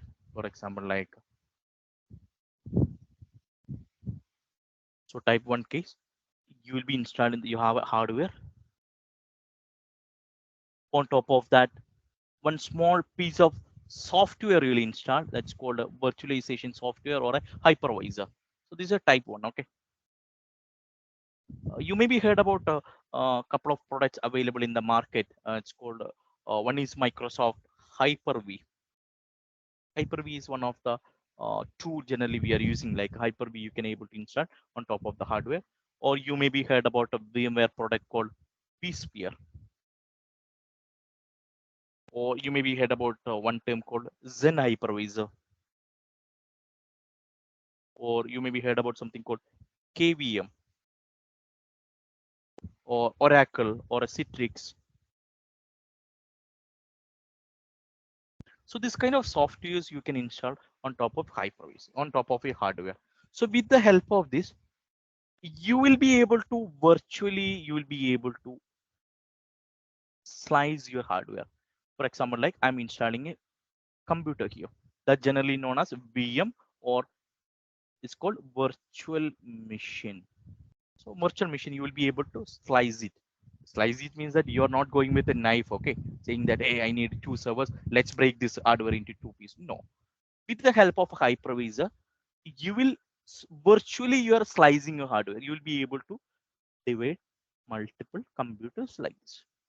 So hypervisor, for example, like if you are giving a request like Robin need one VM with a configuration of 2 GB and one processor. So what my hypervisor will do, it will check available hardware here. For example, this is having a 128 GB of RAM. It will take a 2 GB from here and it will assign to here. So like this way, you will be able to virtually, you will be able to slice this one. So this is called type 1. So on top of a hardware, you are installing the software. Second one is called a type 2 hypervisor. This is something like a just for a testing purpose if you want to use something. For example, like on top of your operating system, if you want to use. So this generally the model is like you will on top of your OS, you will install this one hypervisor. Now in the type 1 case, you're installing this hypervisor directly on top of your hardware, but in this case, you're installing on top of your operating system. Now, again, this concept is same here. But the problem here is like if the operating system is corrupted, your OS is not booting, or the OS is corrupted, the all other hardware is going to be unavailable. The reason is like the hypervisor is depend on the OS. In this case, hypervisor is not depend on the OS because it's depend on the hardware only. So this is the difference between type 2 hypervisor. So type 2, it's like you may be using a term called VMware workstation. You may be using like you have a VMware workstation is available in the market, and you have a or you may be heard about a term called VMware workstation. Fusion is the another product available in the market, or you have Oracle VM VirtualBox. So this kind of products generally available for a type 2 hypervisor. So you can able to use this one. Now now your cloud, or it's been the cloud infrastructure, it's been working with the help of a server virtualization. So in a server virtualization case, the infrastructure or the solution or the resource is being hosted in the Microsoft data center. Microsoft data center, they are using a server virtualization. It's a Microsoft server virtualization is the backend it's been using. So server virtualization is the technology it's been using on the backend. With the help of that, you will be able to slice your hardware. So basically, it's been available type 1 and type 2. So this is the way, this is the way generally the operating system is done the slicing. So your hardware on top of that hypervisor is installed, and on top of that your VM is installed, and here also you can able to see it's been configured like this. So on top of the hardware, OS is installed, on top of that your hypervisor is installed, on top of that your guest OS has been configured. Now when we are discussing about on premises, or it's been the colocation facility, uh, I was discussing about a two term. One is called a capital expenditure, that's called a Capex cost, and second one is called Opex cost. So Capex stands for capital expenditure, and Opex stands for operation expenditure. So the amount you're investing for purchasing asset or the amount you're using for initial investment, that's been considered as a capex cost. So like you're purchasing something, for example, like the server cost, for example, like you're purchasing a hardware, or you're purchasing a storage, or you're purchasing a network, or you're purchasing a backup, or it's you're purchasing some organizations dr activity. So all these things can be considered under a capex cost. So the amount or the price you're investing for, or you're putting initially, that can be generally considered as a capex cost. Operational cost is generally coming like the license agreement. For example, like you need to purchase, or you need to go for uh, OS license, or electricity bill, or it's the some amount is you needed for hiring a resource for managing this one. All this can be considered as a opex cost. So it can be a power billing, or it can be a scaling charge, or it can be a software, or it can be a salary for your employees. All this can be considered as a operational cost. So it's basically for making your infrastructure is up and down, so up and stable, then you can use for capex cost. So basically any amount you're spending for physical infrastructure on upfront, or you can able to invest money on the assets, and all can be considered as a capital cost. So any amount you're spending for the services or product as it is needed, or it can be bill, or it can be, all this can be considered for that. So that can be considered under a capex cost. So if you want to get some information or a further reading, if you're looking, and this is the link you can refer. I'm just pasting this on the chat window. So this is the link. If you want to get some information, some additional learning about the capex and cost, you can use this link. It will be, you can bookmark it. Now that's about the capex cost and the collocation one. It's already we have discussed. Now these are the points you need to remember, like when you're going for choosing a data center. So this is the important point you always you need to remember on the as a admin or as a administrator.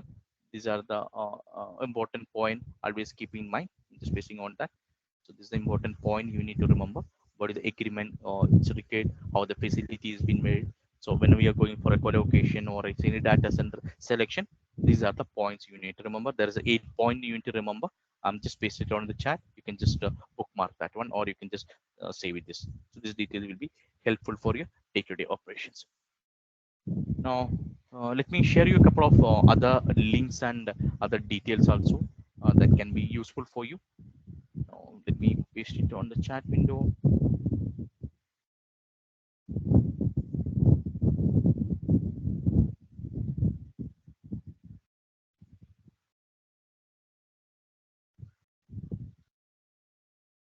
Now, this is a Microsoft learning links. So all Microsoft summary or the details of the training details if you need, like any slides or any details of the related to Microsoft site is needed. This is a site you can refer. It's called Microsoft Learning. You can bookmark this link. That's be useful for you.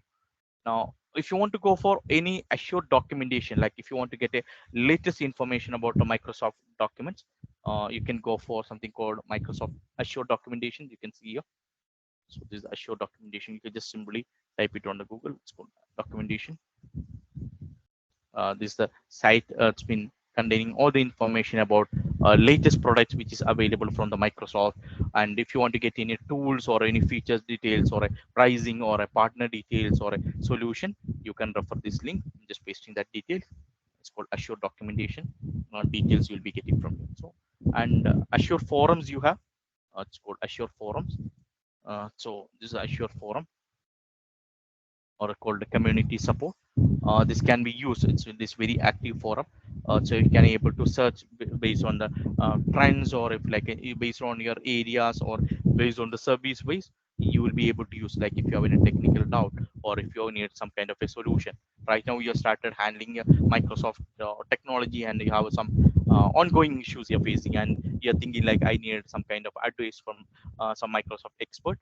Then you can go for this Azure forum. So that will be giving you complete details like Azure forums. You can be able to use, like if you have any technical doubt, you will be able to use it. So you can bookmark that page also. That's called Azure forum.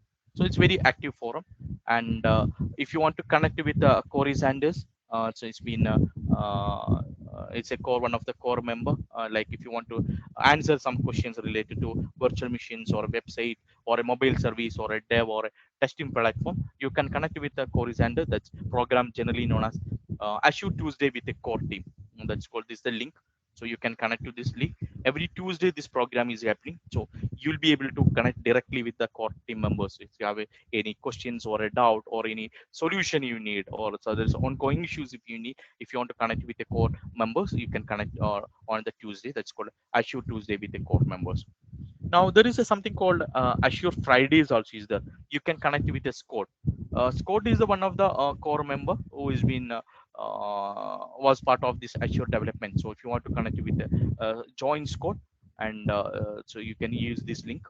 You can talk to Scott, and if you need any kind of a, correlated or a code related or information, or if you want to connect with the core members, then you can connect with a program called Azure Fridays. So you can connect with the Scott Angelman, so we'll be able to help you on this one. And if you want to get all the latest videos or events or information from my Microsoft site, there is a one channel is available that's called Channel 9, and this is the link for that. So Channel 9 is giving having all latest information about Microsoft latest events or informational videos. All that information is being available on the Channel 9. Now, if you want to know what is the latest information or what's happening on the Azure side, is there any new information or a new product is been available, or there is any general product is available, or is there any latest information about Microsoft service, or is an outage, or any information you needed from the Microsoft side, you can always stay tuned with the Microsoft Azure blog. This is the link for that. So all information is been available on the Azure blog also. So this is the Azure blog link. So this will have a complete update or the latest information or latest updates about the Microsoft Azure portal. So you can able to use Microsoft Azure block. Now, this is the community block. So if you want to get any information about the latest certification, like so end of the training program, if you're thinking like I need to go for some certification, or if you want to get any information about Microsoft latest certifications or changes on the course curriculum or a syllabus, you can stay tuned with on the site. It's called Microsoft Learning Community Block. That will give you all the information about the latest certification. So you can bookmark this link. So all latest exam test or a study group information if you want to get, if you can go for this site. So these are these are a few useful links for you. So I request everyone to bookmark this one. So this may be useful for your further learnings. So now if you want, let me try to give you some more documents. Just give me a second.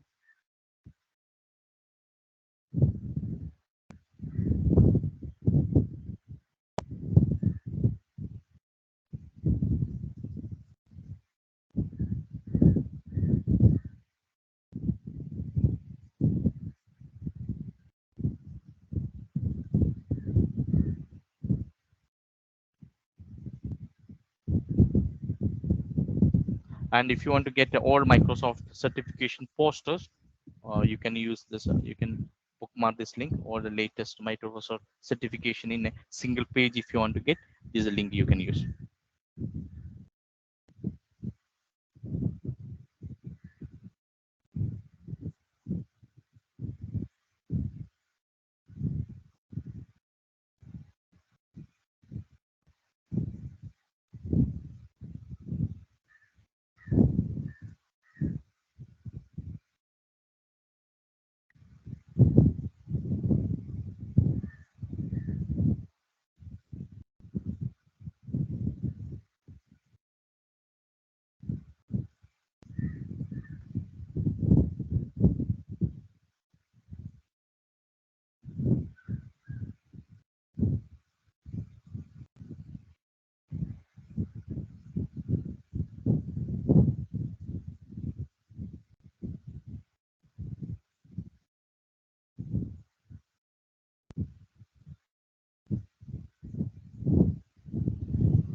Okay, that's about certification link.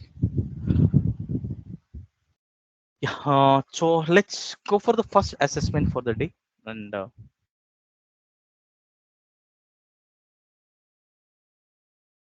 this is the first question, and uh, we can just go through this one. And so what is the answer for this? So in training assessment,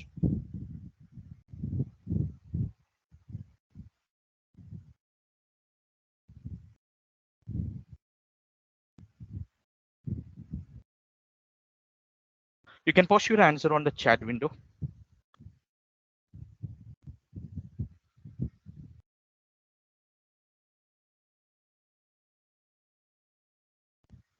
So what is the answer for this? So whatever topics we have covered so far, it's from the just took so one question for you. This for a self-evaluation, like so whatever topics we have discussed, like how comfortable you are, and it's been like it's been for a self-evaluation. You can go to this question.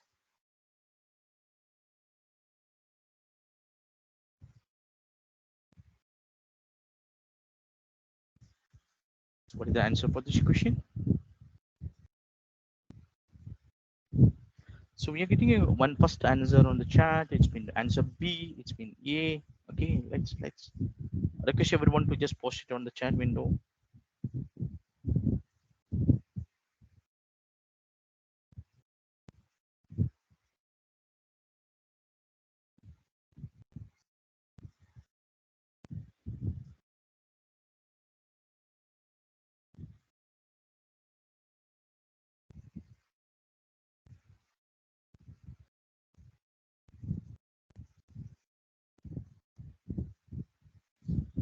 So, so request everyone to post your answer on the chat window.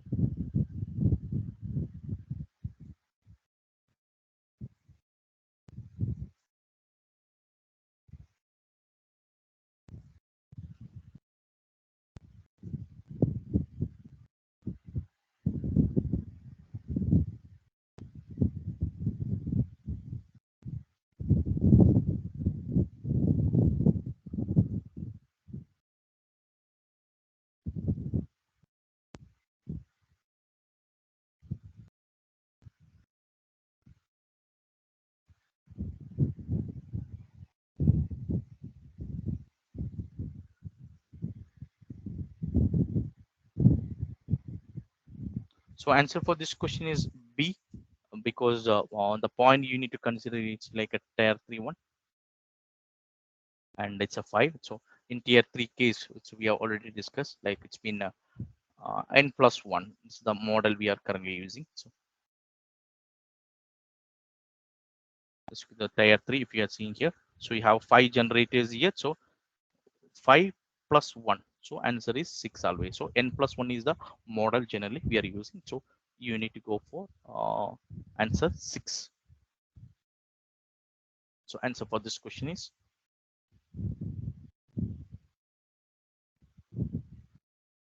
6.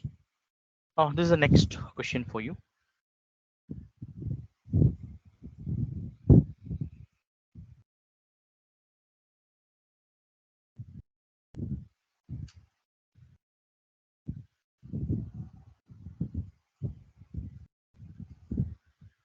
You can paste it on the A, B, C, D, or you can just paste it on the chat.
Yeah. The question is like it's a collocation one, like in a colo facility, how this capex is been included. So power and cooling facilities no, and network is been no, because it's an operational cost, and here also. So answer for this question is servers, because the servers is been owned by, it's a capex one, right? It's been owned by us. It's been uh, is the capex is it's the cost it's been involved for the servers one, because the servers, the assets or the servers or any equipments which you are using on the co-location facility has to be purchased from by you. So the capex for this one, it's been servers. So answer is B for this one. So B is the answer for this question. So that's about the first portion of this one. This is the traditional model. Now let's move to the next topic, that's called defining a cloud. Now before moving this one, I request everyone to uh, fill this form. It's already been shared. Just let me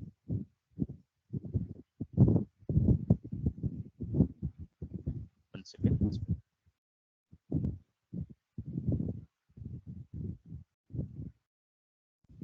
Fatima, you can just share that link. So you are sharing some links in the morning, so for registering this one, or the day two, I think, right? So day two, if you want to do, Yeah, sure, sure, yeah. sure.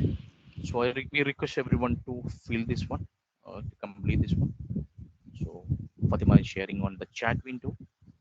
So before moving to the next session, let's finish this activity first. And this is the link we're pasting on the chat.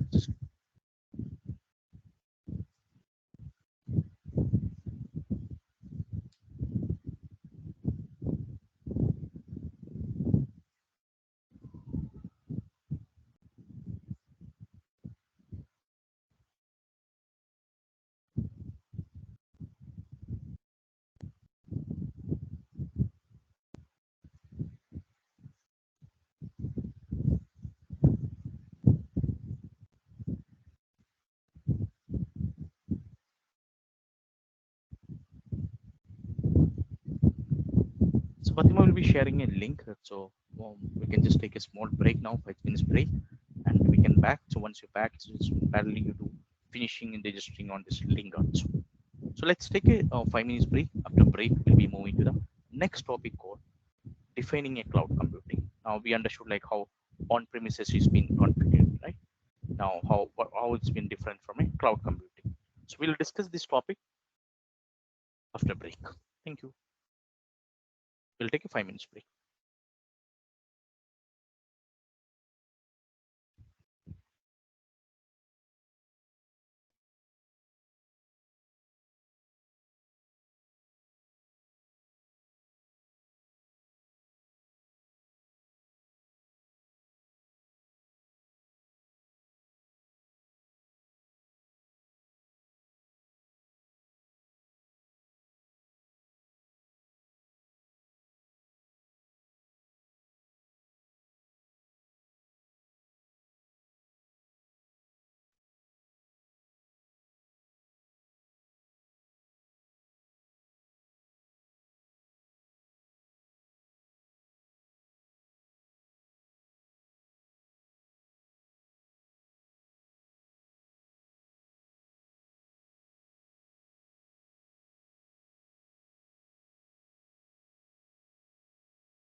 So welcome back. So I hope all are back. So you can just confirm through the chat window.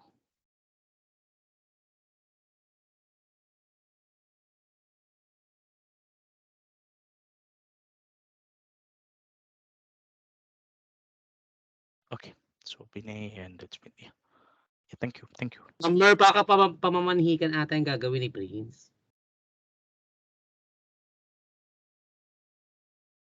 yeah. So thank you all. And till now, the all discussions we have done based on the on-premises one and how that data, how the infrastructure can be moved or it's been converted into cloud, right? Like the all discussion has been we are doing like it's been like how infrastructure is currently it's been hosted on the Microsoft side or it's in a normal on-premises data center. So we understood. So before the break, we understood like how what are the certification it's been currently available from Microsoft. Then we understood how uh, existing IT infrastructure is being hosted. Now let's move to the next option or a next topic called cloud computing. Right now we are working for a company called Orange.com. Now the management or the organization is decided like let's move this infrastructure into a cloud. So you're responsible for moving this activity. You're responsible for moving your infrastructure into Azure with the help of a lift and shift, or you're responsible for configuring the services on the Azure side.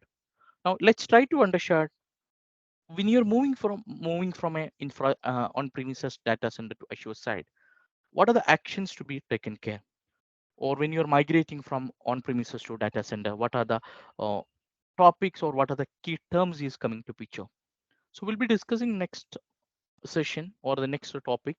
We'll be discussing about learning, understanding this. What is the cloud computing?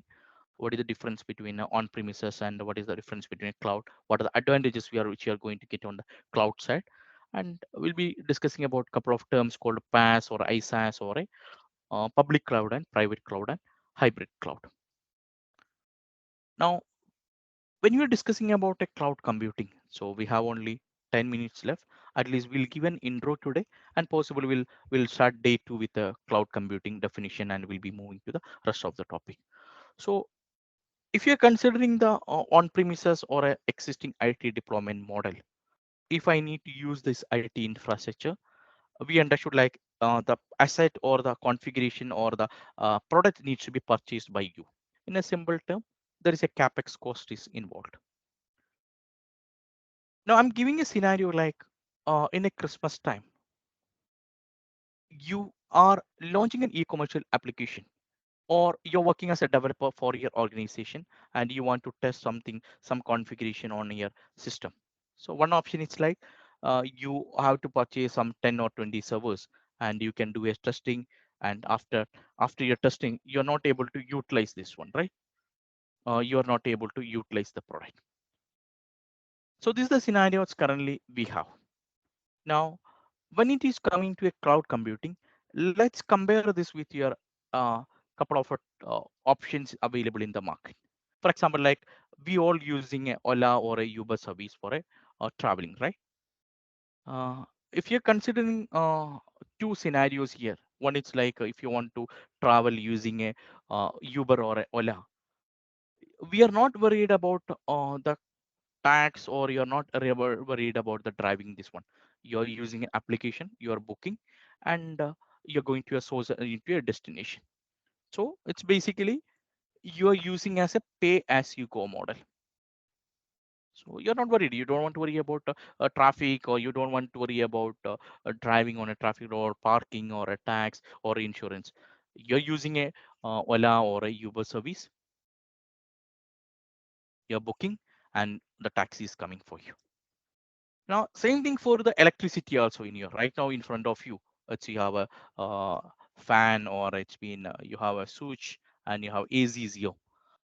You're paying, you're just powering on, you're just flipping the switch, the power is coming or the fan is been working or the tube is working. You're not worried about how the electricity is being made. Like, is it using a diesel or it's been in petrol or is there in some other mechanism? End of the month, you are getting a bill from the vendor saying that you use a 200 unit of electricity and you are paying. So this is a pay as you go model. Now let's think the same kind of a concept in your infrastructure also. Right now, if I need to use a server, I'm purchasing and I'm paying, I'm taking a capex cost. Now just take a scenario like I'm a user, I need a 2 GB of a RAM, I need a one virtual machine, I need a server. I need this only for 2 hours. Now after 2 hours, I don't need this one. In a normal scenario, I was purchasing this one and lifelong I'm paying money for that, right? Now when you're using a cloud computing, you're using a concept called pay as you go model. That means you're taking for a rent actually, saying that if you need any configuration or any hardware, you're taking this is from a cloud vendor that is called CSP. There's a term called cloud service providers.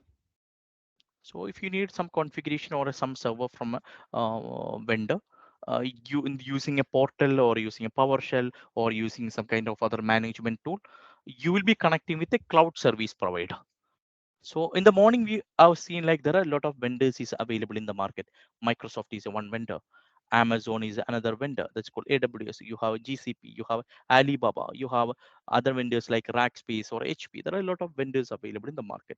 So with the help of a cloud service provider, you are you are renting the resource. You are not purchasing this one. Instead of you are using a concept called renting, saying that I need this hardware for so and so time. So you're only for paying only for how much time you use. You're not investing this one. So you will have Opex cost. So all your configuration now it's been converting to Opex cost. This similar like your electricity or a Uber one. So it's been like it's been hosting on the Microsoft or the cloud service provider portal, or it's been the data center. From there you are taking a rent for a rent purpose. So this is called cloud computing. Now, how this has been implemented and what are the models has been currently available, or how this can be managed, or what are the security options you are getting. Um, the all topic will be discussing in a day two. So day two will be starting with the defining a cloud computing with the help of NIST, and possible will be starting in the first portion. First 1 hour will be discussing about the cloud computing, and we'll be discussing like how to create a free account and a subscription also. So with this note, I'm just pausing for the day. Like it's been like it's almost 3 hours of sessions we had. It's like already people, it's been the session was scheduled for 3 hours, and a few people have to join for their office meeting and all other things. So let's recap for whatever topics we are discussed today. So we discussed about Azure certification, then we moved for understanding the cloud model, and finally we understood what is the use of a cloud computing. So day two will be starting with the cloud models and cloud definition, and we'll be ending to the technical configuration part also. With that, I'm just pausing for the day. So thank you all. Thank you for connecting for this AZ104 preparing exam. It's already Fatima has been shared a link for the day two and day three, the rest of the training days, and keep following this one because all the latest updates you will be getting with the help of this link only. So all the events details, if you want, you can register on the portal. So Tripsha is already registered for next session. So if you're not registered, if you missed the chat, I'm just pasting once again on the chat window. So register for the day two. Day two, it's going to be a more technical one. And for the feedback form, it's been sharing once again. So requesting you to fill that feedback form. So thank you all. And so with this note, I'm just signing off the day. So happy weekend and have a fruitful week. Tripsha and Fatima, you want to add anything or can we conclude?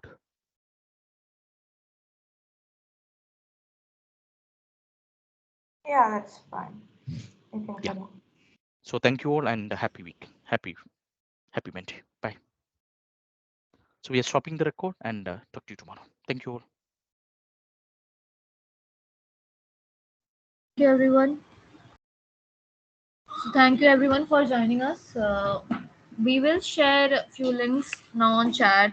One is our Discord channel link, which you can join so that you can be updated about the further events. Another is our feedback form link. So Basically, you just have to fill that form so that we can understand what else we can do to make our events better, make our sessions better. And we will share the link for tomorrow's event too, so you can register for free and join our tomorrow's event as well. Thank you.